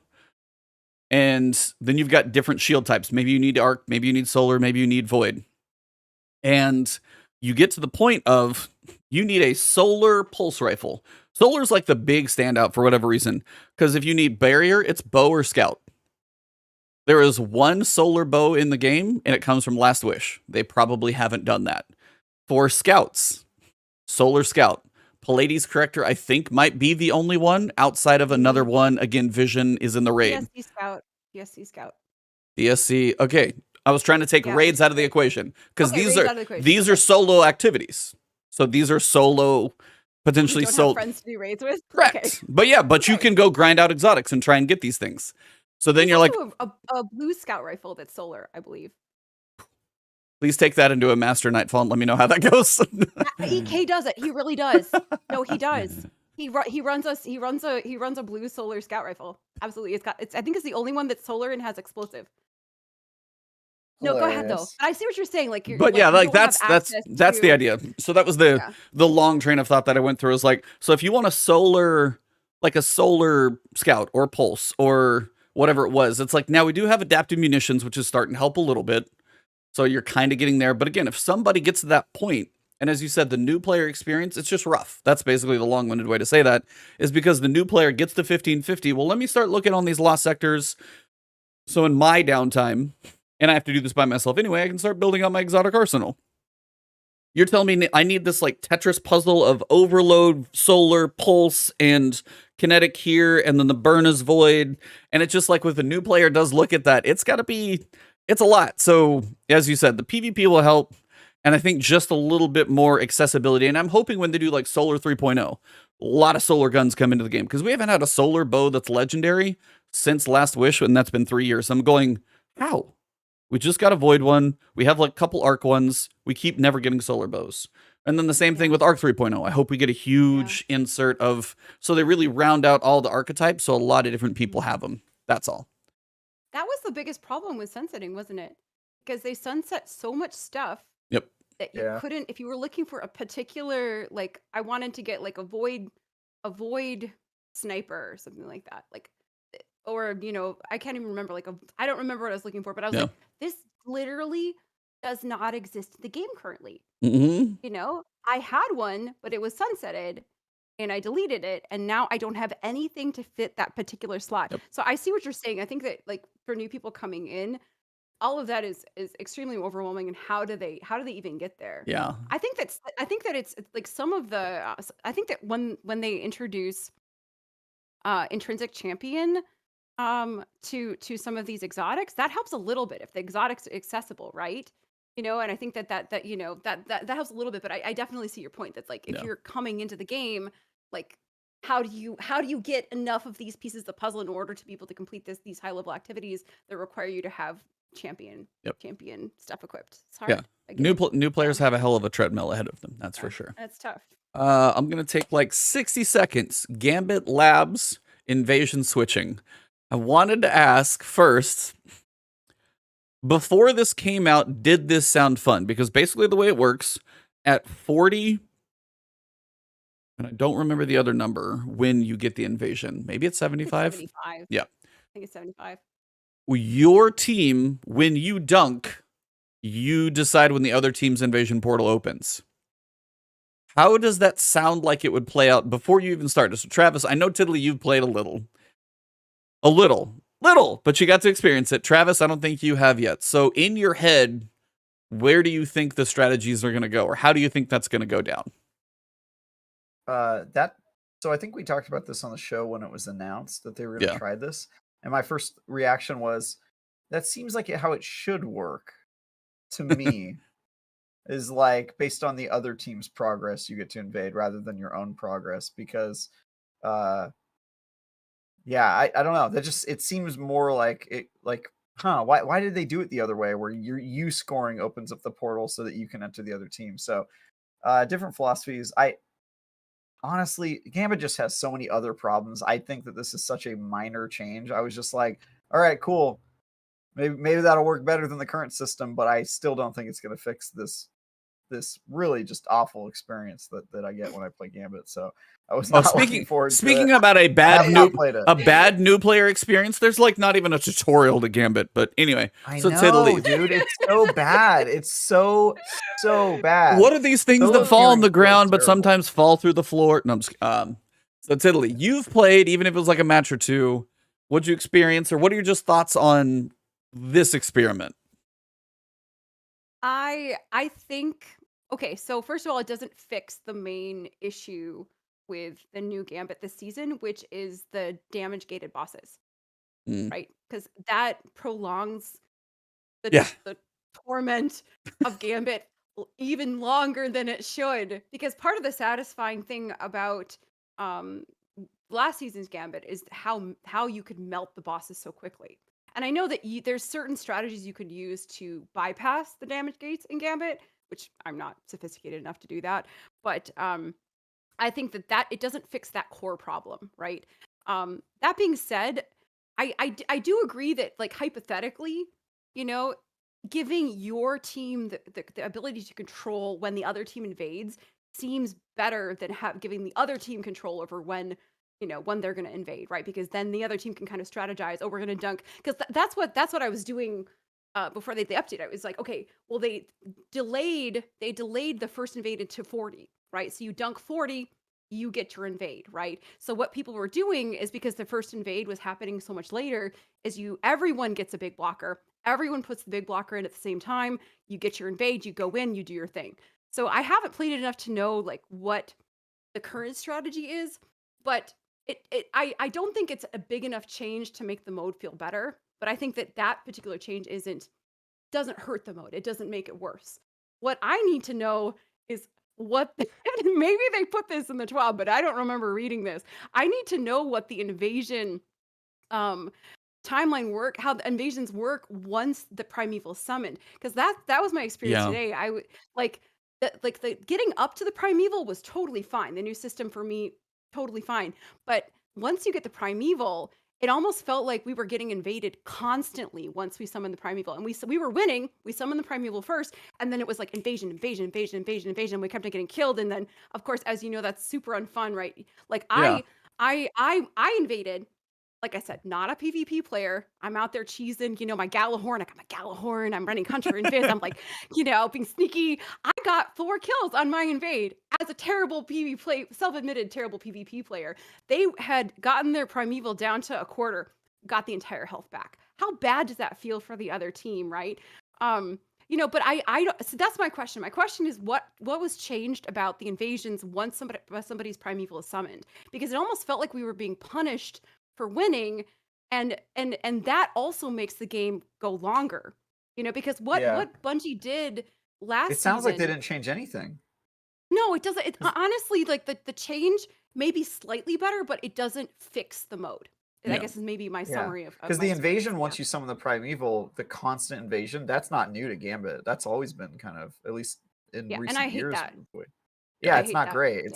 It feels like a catch-up mechanic that is unfair to the team that performed well during the hard part of Gambit, which is like getting the moats without dying and losing them all and all that stuff. So and it also feels awful. It feels awful to get to the damage gates, because you do get free heavy, right? But then you're like, I'm not getting the optimal return on my heavy. If I use my heavy, before the first damage gate because, you know, somebody's just going to invade and get it back anyway. Do I use my heavy now? Do I use my super now? You know, am I going to hold on to it? But then it's going to take longer to get to that damage gate and some of the envoys. So you're like, I don't have a good solution, but I just know that I'm still not enjoying it. I enjoyed it better. I enjoyed it better when they had completely neutered the mode, right? Because that's what last season, like before they introduced these changes, they basically pulled everything out of Gambit, made it like as vanilla and bland as possible. And for me, that was a better experience. And I don't dislike Gambit. That's the thing. I don't dislike it. I'm not one of like my husband won't even pick it up. He's like, I hate this mode. You know, I won't play this mode. I'll play anything else. I'll play anything else except for Gambit, you know. But for I'll me, grind like, to those last seconds. I'll do whatever Your it husband takes. is a I man don't after want my to own do heart, Gambit, for you sure. know. But like, you know, so there's got to be some kind of happy medium between that completely neutered Gambit that we had before the changes and this sort of like extensively painful Gambit that we currently have. I don't know. I don't know what the solution is. Take PvP out of it. I'm with your husband on this one. You're just like, I'm out. Yeah. I don't. Actually, you know what? I think I thought about this. I did some soul searching. I think I would rather play the Gambit playlist than the Strikes playlist. Wow. The Gambit is just like a. Here's the thing. Here's my Yeah, but see, reasoning. I can mindlessly always make progression just on strikes, knock out a boss, PvE, shooting but stuff. That's the point. It's mindless. But it feels it's never challenging. You still get the satisfaction of like shooting the Destiny guns, making the heads explode, hitting your crits. You don't think you don't get that in Gambit? It does. I mean, you do, you get but the PvE part in Gambit, though. Okay, so they both have that, but reasoning. you just add frustration in Gambit. You have like you may have the same PvE, but then you add frustration. That doesn't make it better.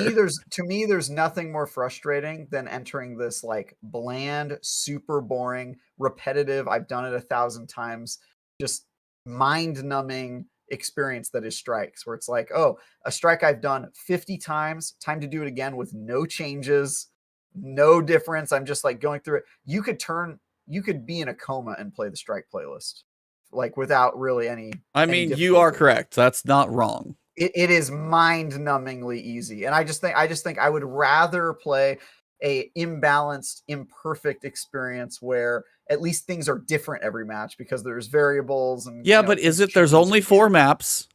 There's only certain enemies on the same maps. They don't even have like a rotation of those. They limited the randomization there a ton. There's a little bit of randomization with the invades and the strategy and the team. And strikes, it's like you don't even have to think.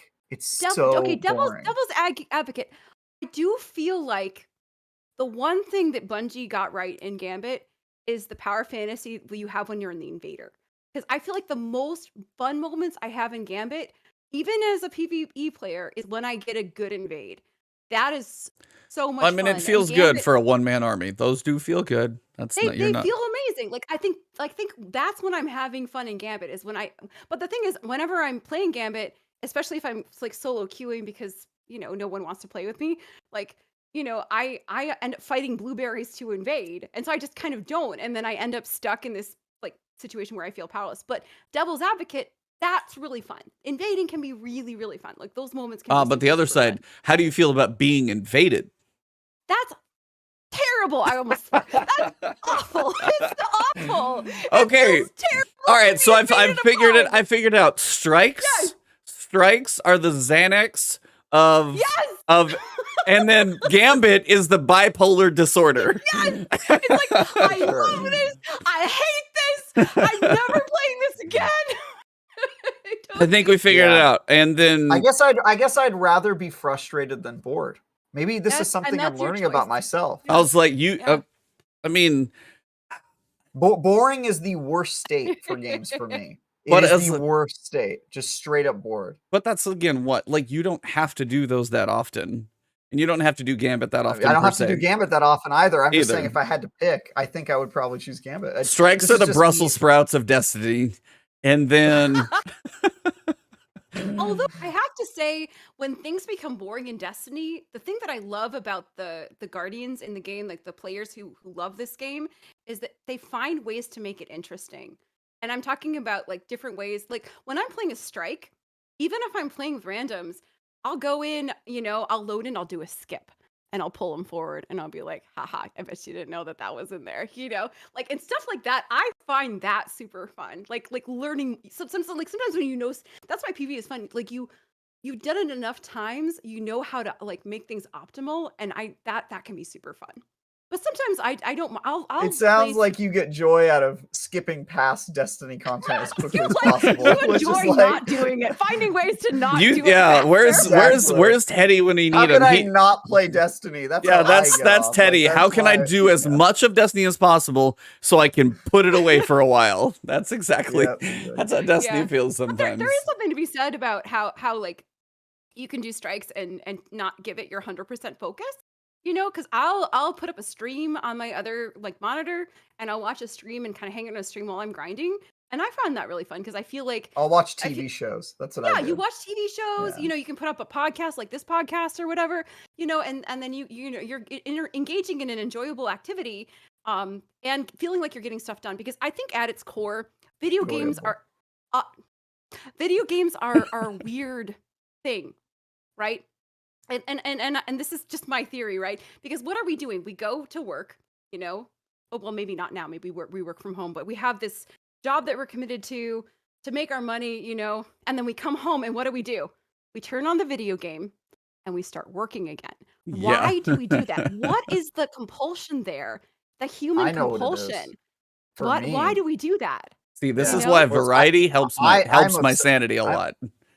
Yeah. See, I'm obsessed with working. So the reason I am a gamer is because it feels like work. Because it's not Right. socially acceptable Right. to work 100% of the time. So it's No. like, gives Yeah, you a purpose.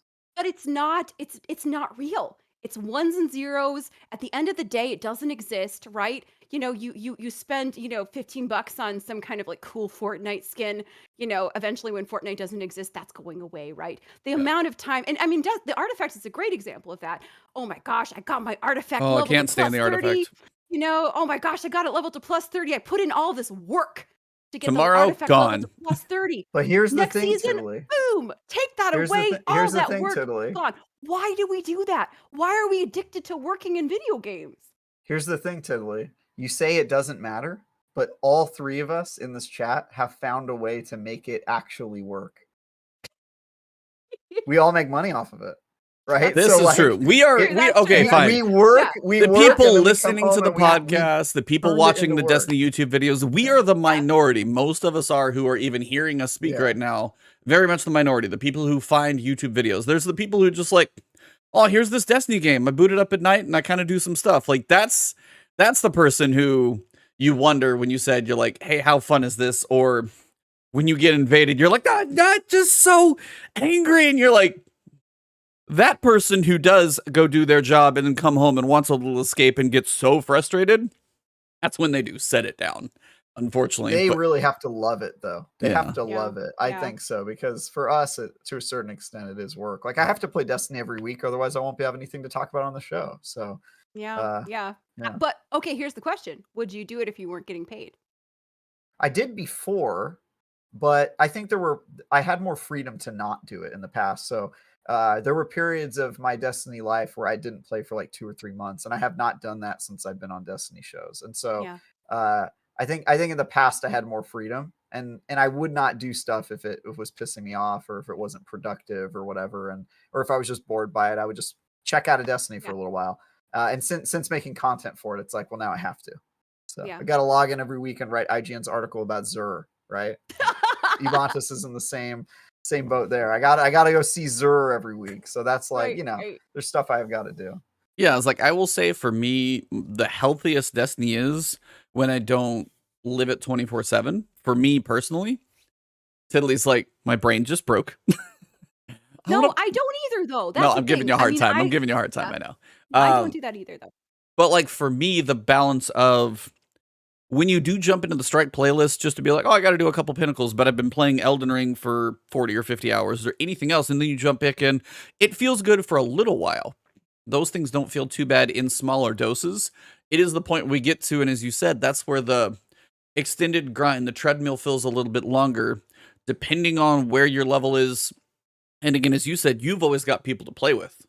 the solo player versus the person who always has friends to play with, that's also going to be a different experience too. The person who has friends who gets ready for Grandmasters and then raids every week, they have a lot of, you do have a little more challenge. You got a little more variety of stuff to do. That solo player starts to run out, and then if they hear war stories about LFG, they're like, guess I'll wait till next season.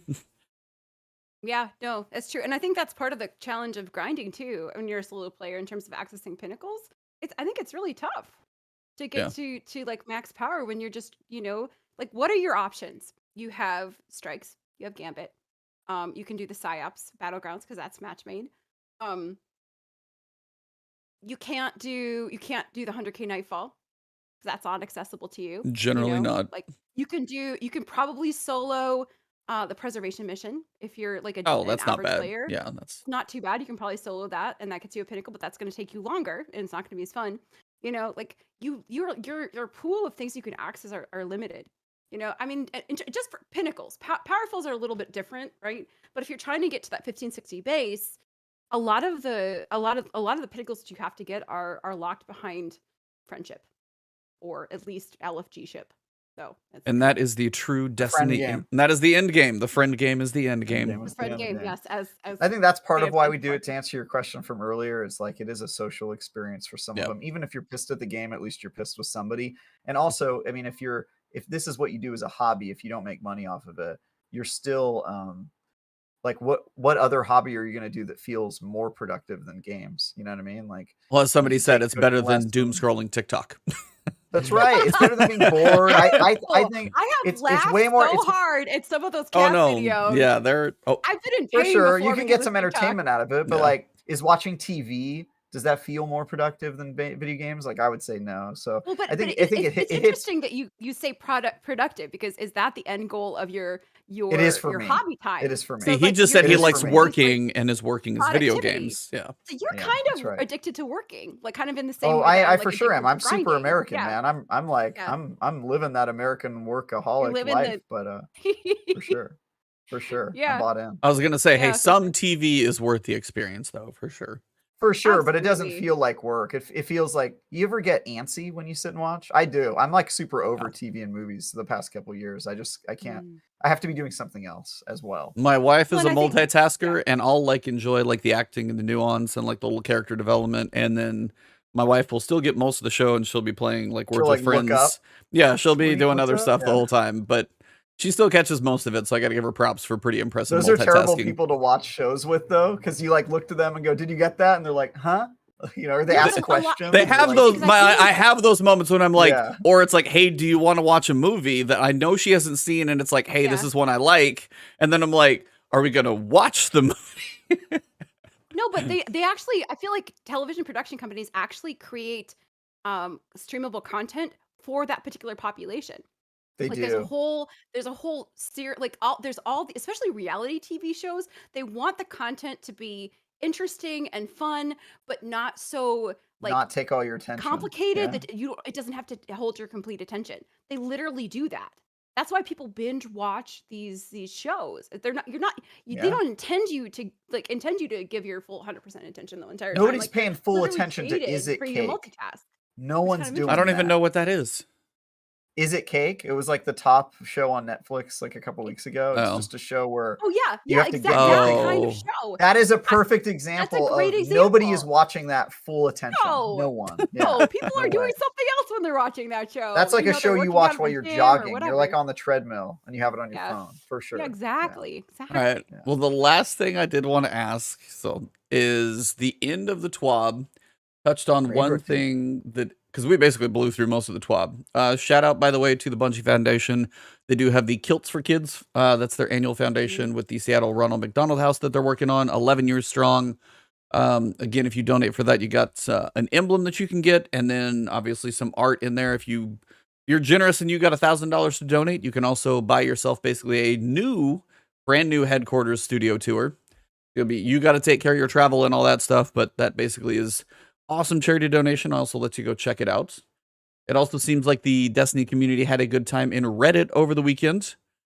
The r/place, when they make those really big pixelated pieces of art where people buy or basically kind of claim pixels. They actually made a really cool, they did a ghost, the Witch Queen emblem, Traveler, Witness, couple pyramid ships, all of this in just like pixel art. It was actually very impressive what they put together. And there's a free emblem. You guys haven't got it yet. That's actually a cool emblem. I actually like that one that we get for free. Yeah, free one's nice. But the big one is the end of the TWAB. And one, Freelance Trials is kicking off this weekend. This is pretty much when I play Trials because I know I'm not going to face a 3-stack. So I may win some, I may lose some, but I don't have to check the roster to know if it's just going to be ass kicking each time. Because usually if it's 3-stack, I beat one 3-stack last weekend in zone capture, I will say. I was, and not me specifically, but it was like, there was a pretty solid guy on our team, and the two of us, we put it together. I think it ended up being about 5-3 or 5-4. It was close, but we actually beat a 3-stack. I was like, all right. Those moments actually do feel pretty good. But Freelance I enjoy because I never have to worry about that. I'm going to win some, I'm going to lose some, but I will get some reputation, some engrams. And again, for the solo player, Alacrity is a very good perk. So spend some time in Trials. I can't say that enough. But the biggest one, speaking of raids, Master difficulty is going to start on the 19th. I know Tiddly is going to be ready for that one because she's going to be level 1600 because she just grinds and grinds and grinds. We know that. Definitely not. But tune in next Thursday for some fun news concerning an upcoming rotator of sorts in Season 17. And this was actually probably the most exciting thing I've read on TWAB in a little while because I feel like they mentioned this like a year ago. It's been a while. And we have the Legacy playlist, and we have Vault of Glass. We have basically everything except everything that was on the Leviathan. Because you've got Last Wish, you've got Garden of Salvation, Beyond Light, Deepstone Crypt, Vault of Glass, and then now Vow of the Disciple. But they always just put the newest one for 6 months up there, and I'm sure when we get the new one in Season 18, whatever that's going to be, that's going to take Vow of the Disciple and knock off its Pinnacle rewards. But it sounds like we might get a rotator of some version. Maybe they'll be bringing that to Pinnacles. What do you guys think of this? I'm curious, do you guys think they will do a Pinnacle rotator? Is it just that simple, or do you think they're doing something else with it? God, I hope they do a rotator. This has been, and also this is sort of the reason why I think it's unfortunate that they've been vaulting so many things, because I feel like if you have a rotator, you kind of don't need to vault because it points people towards specific activities, you know? Because part of the reasoning that they said that they were taking out content was just to optimize the game because they couldn't keep it in there. And the file size and stuff. I kind of don't believe that, frankly, just because there's games that are much bigger than Destiny and they do just fine. I think it was more about player base. Destiny often falls to smaller player bases. We're actually currently in kind of a smaller player base cycle, which is totally fine and I think healthy for games as a service games. But this would solve the problem if they would have just created some sort of like rotating playlist, or kept all the strikes within the strike playlist, or kept all the Crucible maps within the Crucible playlist. You don't have to take content out if you just will create these rotating playlists. And so I really hope that they're adding a raid rotator. I would love that. It would totally rejuvenate the old raids and the ability to play it, give people more opportunities to go for those exotics without having to get stuck in an old raid that doesn't reward you on the bleak hope that you'll actually get some good loot from it or an exotic that you're missing. So yeah, I've been on this train for a while, and I really hope that they do it because it's overdue in my opinion. Italy? I think it's a fantastic idea. I mean, the way I'm kind of picturing it is the way Grandmasters work, where you have like a particular Nightfall that's available, or just regular Nightfalls. How you have a particular Nightfall available that week, and then you have access to that. You can play it that week, and then it's a different one the next week. Yep. And then basically using the raids that they sunset, not Destiny 1 raids, just the raids that they sunset for Destiny 2. Right. Oh, you want them to bring back Leviathan? I mean, I want them to bring back Eater of Worlds, actually. But I mean, I think there's a lot. I mean, are you trying to solo that one? Trying to get that solo clear? Stars, or like, what? I mean, everybody has their favorite raid that's been sunset. Crown of Sorrows. That's so much fun, But so that's the way I see it playing out ideally, and I think that they did kind of mention that that there would be a possibility of earning some kind of reward for completing it. So like allowing that being a pinnacle activity. Maybe not the way that Vow of Disciple gives you a +2 pinnacle, like for every single encounter you complete, but maybe giving you one pinnacle at the end. every time you complete it. That like if you complete it once that week, you get a pinnacle at the end of the raid. Something like that will be really fantastic. Give people the reason to play it. Yeah. And So but do I you see that think that they as keep the normal raid playlist, or does this replace it partway through the season once the new raid is sort of old There news? is no raid playlist. You know what I mean? Like right now, the raid playlist is you have to play the new raid. Oh, you So do just you mean think like that they the add? like the Yeah. pinnacles. Yeah, I get what you mean. Yeah, There's- I'm saying, do they? Is this additive, or does it replace the new raid after a couple? I of would weeks, say you I would know? say additive. I yeah, would say if that it's next season, especially. essentially it doesn't replace VOW is the optimal source of raids to get pinnacles, but then give them a pinnacle at the end of completing the first time, right? That week, right? And then give That'd be spoilers great. of some sort, for replayability. Yeah. I think that the remastered raids like Fog, I think my understanding is that takes a massive amount of resources and time in terms of bringing those to light in Yeah. Destiny 2. It's not just copy and paste from one to the other in terms of the content. So I don't see those. I mean, I don't see those as being kind of like part of that rotation. But rotating the sunsetted raids would be so fantastic. I would Yeah. absolutely love that. And adding a title to that would also be super fun too. I would love that idea. See, my curiosity is, one, as you said, you've got the sunset rates. I actually hadn't thought about most of the Leviathan, Scourge, that type of stuff that's actually been taken out. Because again, I Yeah. don't know if that takes them putting assets back in the game, them trying to keep the game size down. I didn't think about that, but I would love to see that. Because you said it's D2, but again, I don't know how much polish work it takes to take the D2 stuff into like the newer lighting engine and stuff that they've done still within D2, because they've done some engine modifications with Beyond Light and Witch Queen. Yeah. So I don't know what it takes for that one. But even then, if you take just the 5 that are there, the ones that we just got done mentioning, those 5, again, if you do, there's no reason to run Garden of Salvation right now. But if there's pinnacles in there, you got Sherpas that have a reason to run people through it. You've got more people that are going to have a reason to teach it and learn the different raids, and it gives more life to those. I also wonder, at this point, they basically said crafting is mostly based around the season that we've got right now. Season 16, Witch Queen. And then they said they were going to open up. Yeah, Divinity would be a good reason to run Garden for more people, but that's, yeah, you actually have to get that one on rotation. But then you have crafting is supposed to expand to Season 17 stuff, which we'll get some more. And then they said some older stuff as well. And I'm wondering if some of the older stuff, either if they're going to bring, if there's featured raids, if those could have some possible red outline weapons where you can actually start crafting some of those. I also wonder if they would do origin traits for some of the previous raids. Like Yeah, if you have that'd be great. origin traits to Yeah, I love that. like Garden of Salvation, or origin traits to Deepstone Crypt, or anything like that, just to get more variety and more reason for everybody to run those again. Because if you could get another trustee or another, what is the sniper rifle in Deepstone Crypt where it's like reconstruction and recombination, like the god roll of all the ammo type one? I can't remember the name of it all this. the time though. Yeah. That one's amazing. All the Deepstone Crypt guns are amazing. The shotgun, the kinetic shotgun, they're also good. So if you could Yeah, do that, I use that shotgun a lot. yeah. A So if lot. you could do that, and then now you have a reason to go back and you get an origin trait paired with it as well. Plus, if it's a certain family or anything like that, that I think would be the best version. Do I think we're gonna get that'd be like great. the raids, the pinnacles, and the origin traits? Maybe any weapon crafting? That's probably asking a little too much. But I think the origin traits would give a reason for everybody to run.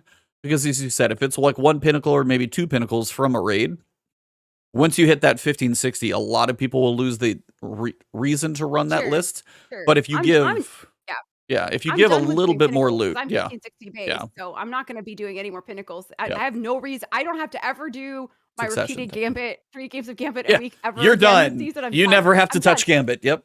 So introducing raid rotators with pinnacles at this point in the season is asinine. It's not a good idea. But introducing it at the beginning of a new season, Yep. now that's interesting and fun, and people will play it Yep. until they hit Yeah. the pinnacle cap. Yep. And I I don't. would yeah. also, I think we're all just talking about raids because it's the obvious one. But I want I dungeon also think that rotator. they yeah. So I was gonna say they badly need to do it for dungeons as well. I think. Favorite What would dungeon? that look like? A dungeon rotator? I mean, because right now you've got Shattered Throne, you've got Grasp, which is the pinnacle, but you've got Prophecy, you've got Pit of Heresy.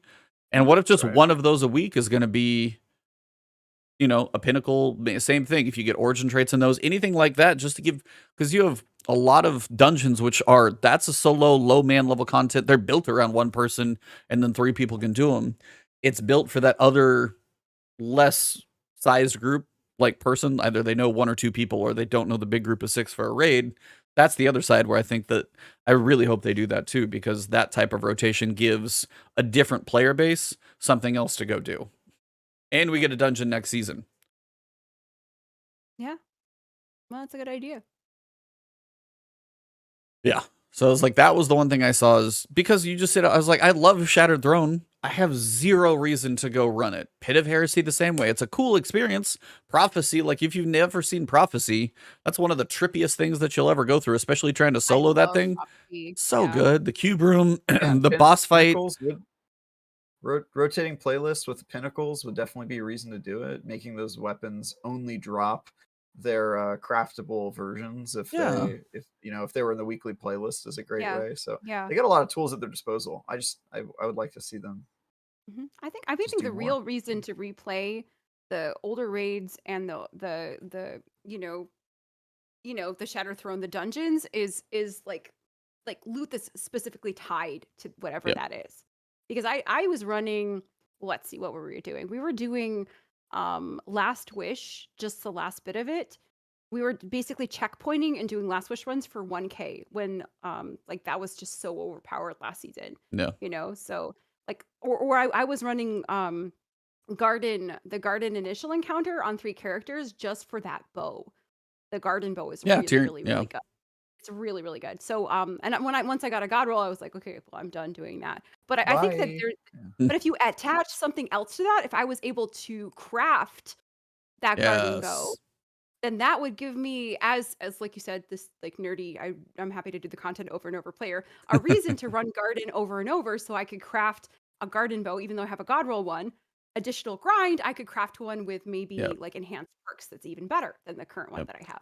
So I think crafting is like their solution to making optional endgame content for people who really are looking for things to do in Destiny, but they don't want to give FOMO, because I think the average player does not care at all about crafted weapons as much as the same level that they care about like god roll and grinding for god rolls, right? But it's catnip for their dedicated players. So I could really see that becoming something they lean on in the future. And I say, just lean into it, because I'll engage in some of it, but I also never really grinded for god rolls either, and I don't think I'll probably grind for a lot of the crafted weapons. Maybe trials, but that's about it. So I'm not enjoying crafting, honestly. Like I don't. Yeah, personally, I don't like the initial part where you have to use a weapon that's not good in order to you have to use a crappy weapon. That's sort of my problem with it too. It's not fun. It's really not fun. I would rather go into the game with weapons that I'm comfortable with, that are fun to use. So I haven't really been engaging with a ton of it, and I feel kind of like shameful. That's very surprising for me. Yeah, of all things that you grind, that's like that one was built for you. Come on, just go into strikes, man. Go into. I don't want to. Go into the strike playlist that you can mindlessly do while you're watching that show, and then take your sweet sorrow and just shoot stuff with that auto rifle. Turn on that stream, jump into the strikes playlist. Take all your red frames with you. Just grind out those. God. Oh my God, the red frames. Don't get me started. Oh man. Yeah, I was like the way they managed to make vault space somehow worse, and then we heard the currencies could have been much worse. Now you have this temporary 7-week window where you have these currencies, but then you're knowing those are all going to go away in 7 weeks. So why am I carrying? And then the neutral element went up by like 12%, while the other ones went up by like 400%. And that's just a weird math problem that doesn't make sense in my head. And we talked about that before. I'm like maxed out on neutral element constantly, but I'm sitting there like, I have 322 adroit element or whatever it is. I'm like, that's fine. The neutral's still maxed out. So doing all this doesn't do me any good, and I can't spin the rest. And then it's going away. So no, that's crafting. I'm hoping we get some good tweaks to crafting, but as you guys said, the tools are there between origin traits to give variety to some of the stuff like the raid rotators, the dungeon rotators, and then crafting as well if they make it less painful, and then also let me use the junk weapon for because then you don't want to craft the junk weapon, unlock some of the perks, and get to level 8 and be like, okay, it's not as bad, but it's not there. So then I feel like I'm wasting resources to then actually get it to level 13 at least. Then I can take the good perks, to use for a while and see which ones I like, and then maybe I'm going to go spend some asinine amount of currency on the enhanced ones, which most of them are not worth it. Most are there's just only slightly better than the other ones, which, to be fair, kind of going back to the other point we're talking about, you know, locking something that is absolutely so much better behind that kind of grind is bad for the regular players, right? Because then that forces people into the crafting system to get whatever is way, way better. I don't think they could have put out enhanced perks that were way, way better. But then it doesn't would force people to do this system, and not everyone's going to want to do it. This is true, but then on the other side, unfortunately, it makes the person like you who could potentially love crafting not find much incentive in it. Well, right, because like I said, I've run the raid. I'm working on getting my red border weapons, but I already got a God Roll SMG from the raid. Yeah. So am I really going to go through all that effort to get a slightly better version of it? Yeah, you never need... Same thing as like an adept weapon. It's not necessary. No, you don't need it. No. You don't need it. Like, you don't need to be max power to do trials. You don't need it. Yep. Yeah. I can enjoy playing the game without it. And that's kind of the weird part for like the end game of Destiny right now, is the fact that you get to a point where your loadout is good enough to do everything that you want to do. Whether you're a solo player working on grinding some lost sectors, whether you're Tiddly and you're grinding Grandmasters, but you have enough of a capable arsenal somewhere in your vault to get what you need done. And then you get to that point where, you know, if you're comfortable, you know, doing stuff over and over because you enjoy the content and you have friends, then that's the friend game end game. But that's the weird point. That's that weird balance we were talking about. And again, that's that constantly like teetering balance thing that they're like, what's good for the more casual player versus the end game? Right. You said you can't make it too good, but if it's not too good, is it worth going after? That's always the weird balance in this game. Yeah. No, I think that Bungie is always trying to sort of optimize that balance. And that's one of the benefits of having a game with live updates. Yeah. You know? And it's one of the challenges, and certainly the community is incredibly challenging. You know, there's a lot of people who are really smart who give this a lot of thought, who are very critical about the game in many different ways. But I don't know. At the end of the day, it's fun. We keep picking it up. So yeah, we still have thousands of hours, so it's not like I hate the game. We just always want to see it a little bit better. Absolutely, and there's nothing wrong with that. Wanting something that you love to be even better. And then we got one more super chat from MRI Gamer. Okay, I'm back to send love to Tag Guy Travis as long as he gets me to the lighthouse. Happy to roll with you, man. Now. There we go. We got Happy Travis carries. Yeah, I've helped some people on this show in the comment section go to the lighthouse. So yeah, happy to do it as long as it's not during a control week, because I stayed super far away from trials this weekend. Oh, zone capture, whatever it is. Yeah, that was control. But that's a fun Titan bubble mode, though. Oh, that was It was a little painful to watch. It is certainly a Titan bubble mode, but I would debate the fun part of it. Not really. Because it became bubble and Venn diagram bubble that kind of overlapped. And then it became shield and shield and shield and shield. And 6 of them are stacked on top of each other. And it's a game of chicken of who's going to punch, wiggle through, get the shot off. But it was just like, there were a couple like clips I saw on Twitter where it was a mess.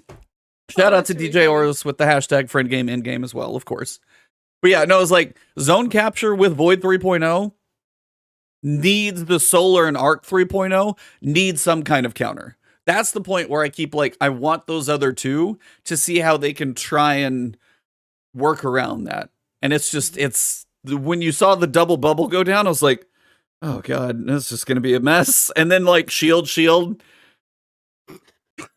It was a bit of a mess. I played enough where it happened a couple times, and I'm on a Titan, so of course I'm going to be the bubble guy.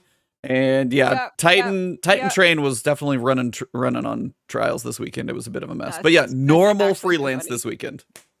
Normal freelance. Thank God. Thank God. It was a nice, tight little 2-hour show. Is there anything else you guys want to talk about? Tiddly, anything else in the world of your mind about Destiny that you want to get off your chest? Or D&D. I'll just say that we got that one thing. I always have something more to say. Oh no, you're good. I think for me, like part of the reason that people are so critical about the game is because they love the game so much. So I always try to be Yeah. constructively critical when I'm critical of the game, and sometimes I ask questions where there's no good answer because it's just kind of out in the ether. But I think that's part of the reason that the community is so engaged, and also like in terms of conversing with the devs and everything like that. I think that people love the game. I think that and that's fantastic. I think that basically Destiny players exist in this state that's antithetical to apathy. Like, we're passionate about the game. Yes, we might get angry sometimes. Yes, we might get critical sometimes, but it's not because we don't care.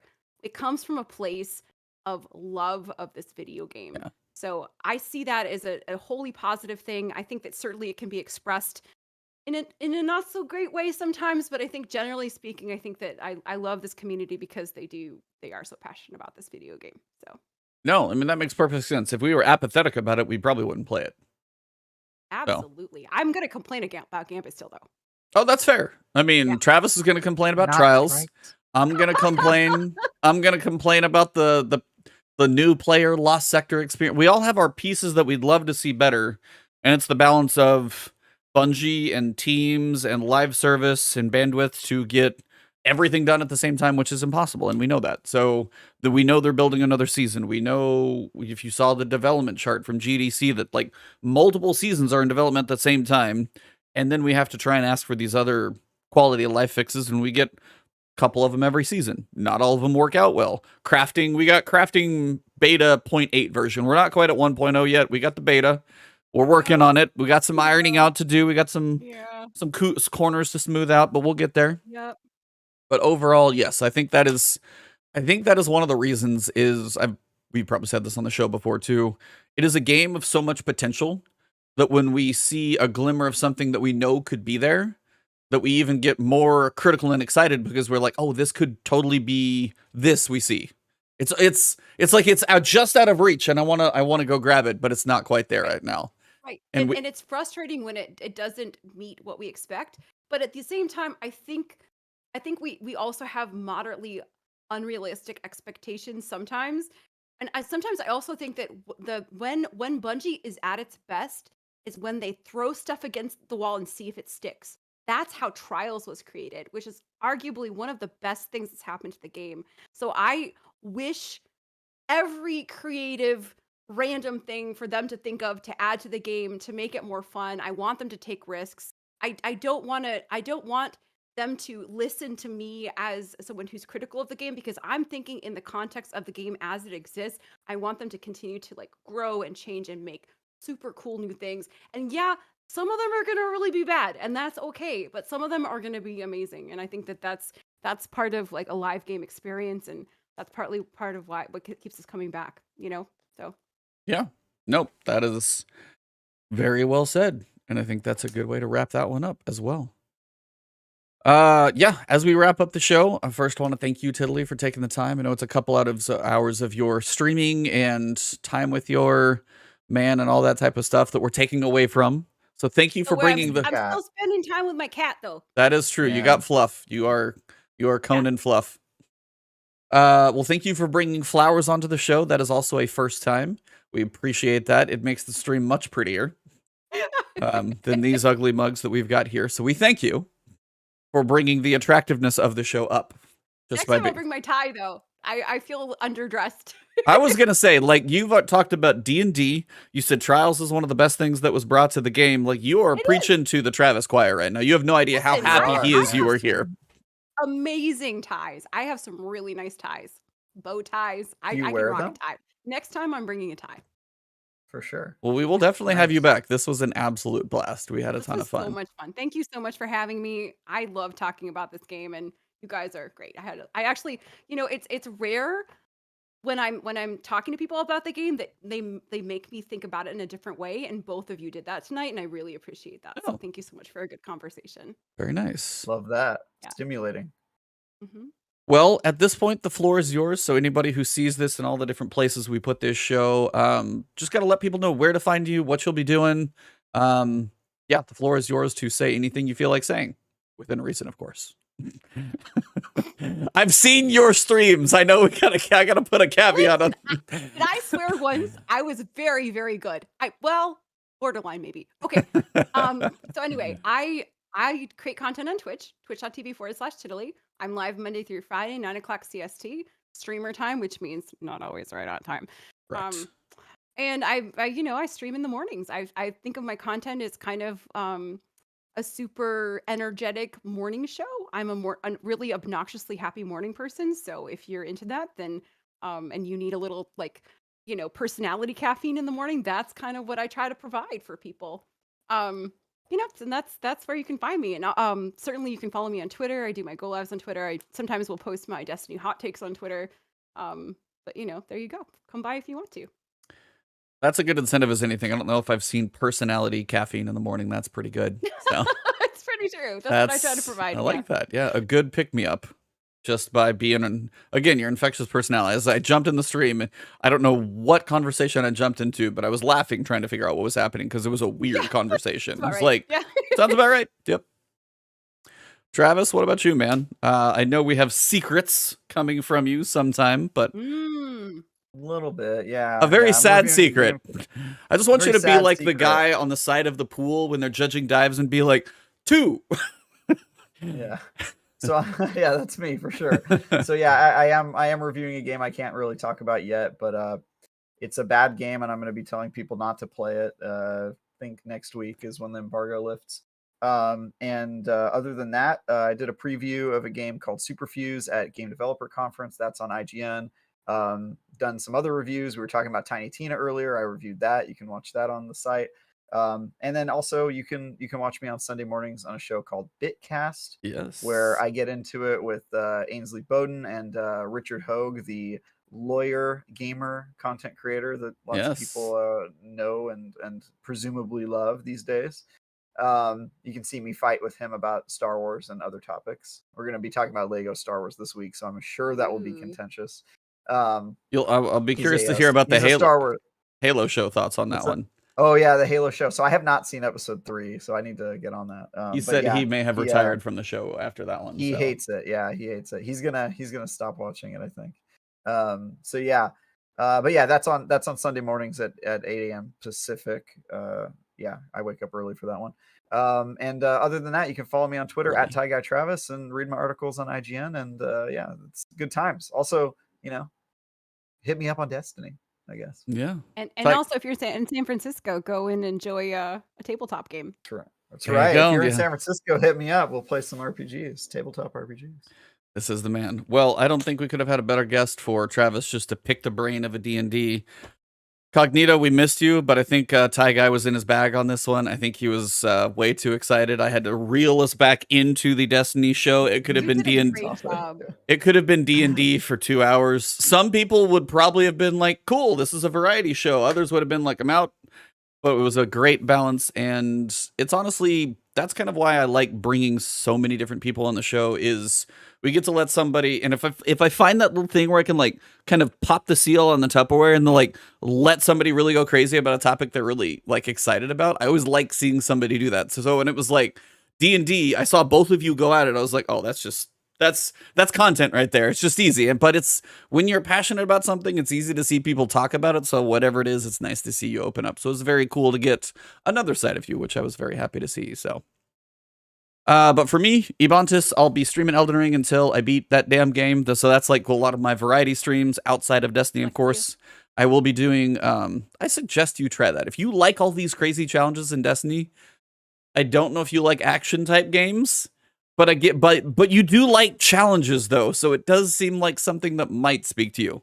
And it is kind of an amazing game. So I will be doing that freelance trials this weekend as much as I can squeeze that in, trying to work on my reputation grind there, trying to get a couple guns that I know I want. And then other than that, Tuesdays have been raid, a lot of Elden Ring. That's where I'm at mostly. So, and for the gentleman who isn't here, Iron Lord's podcast, it will be on Sunday. Of course, make sure you guys check out Iron Lord's podcast. Follow LordCognito. And of course, we missed him, but Duke. but we'll get him. Yeah. Defining Duke as well. Oh yeah, I actually got to be on Defining Duke Ultimate, So if you subscribe to Last Stand Media and you get their kind of early access or their bonus shows, I got to do the Witch Queen, basically spoiler cast with them. So that was actually very fun and kind of an enjoyable piece because I didn't have to play host, so I just got to ramble for a little while. So that was, I got to be in my bag for a bit. Well, for this episode, I think this is where we're at. Chat, you guys have been amazing. The super chats have been awesome today. Thank you guys for all the support as always. Any of you who came over from Tiddly's community, thank you for being here. You guys kept chat interesting. But for this episode, as we wrap this one up, thank you guys, everybody. And for this episode, it has been the last word. The last word. You can say it too. The last word. There it is.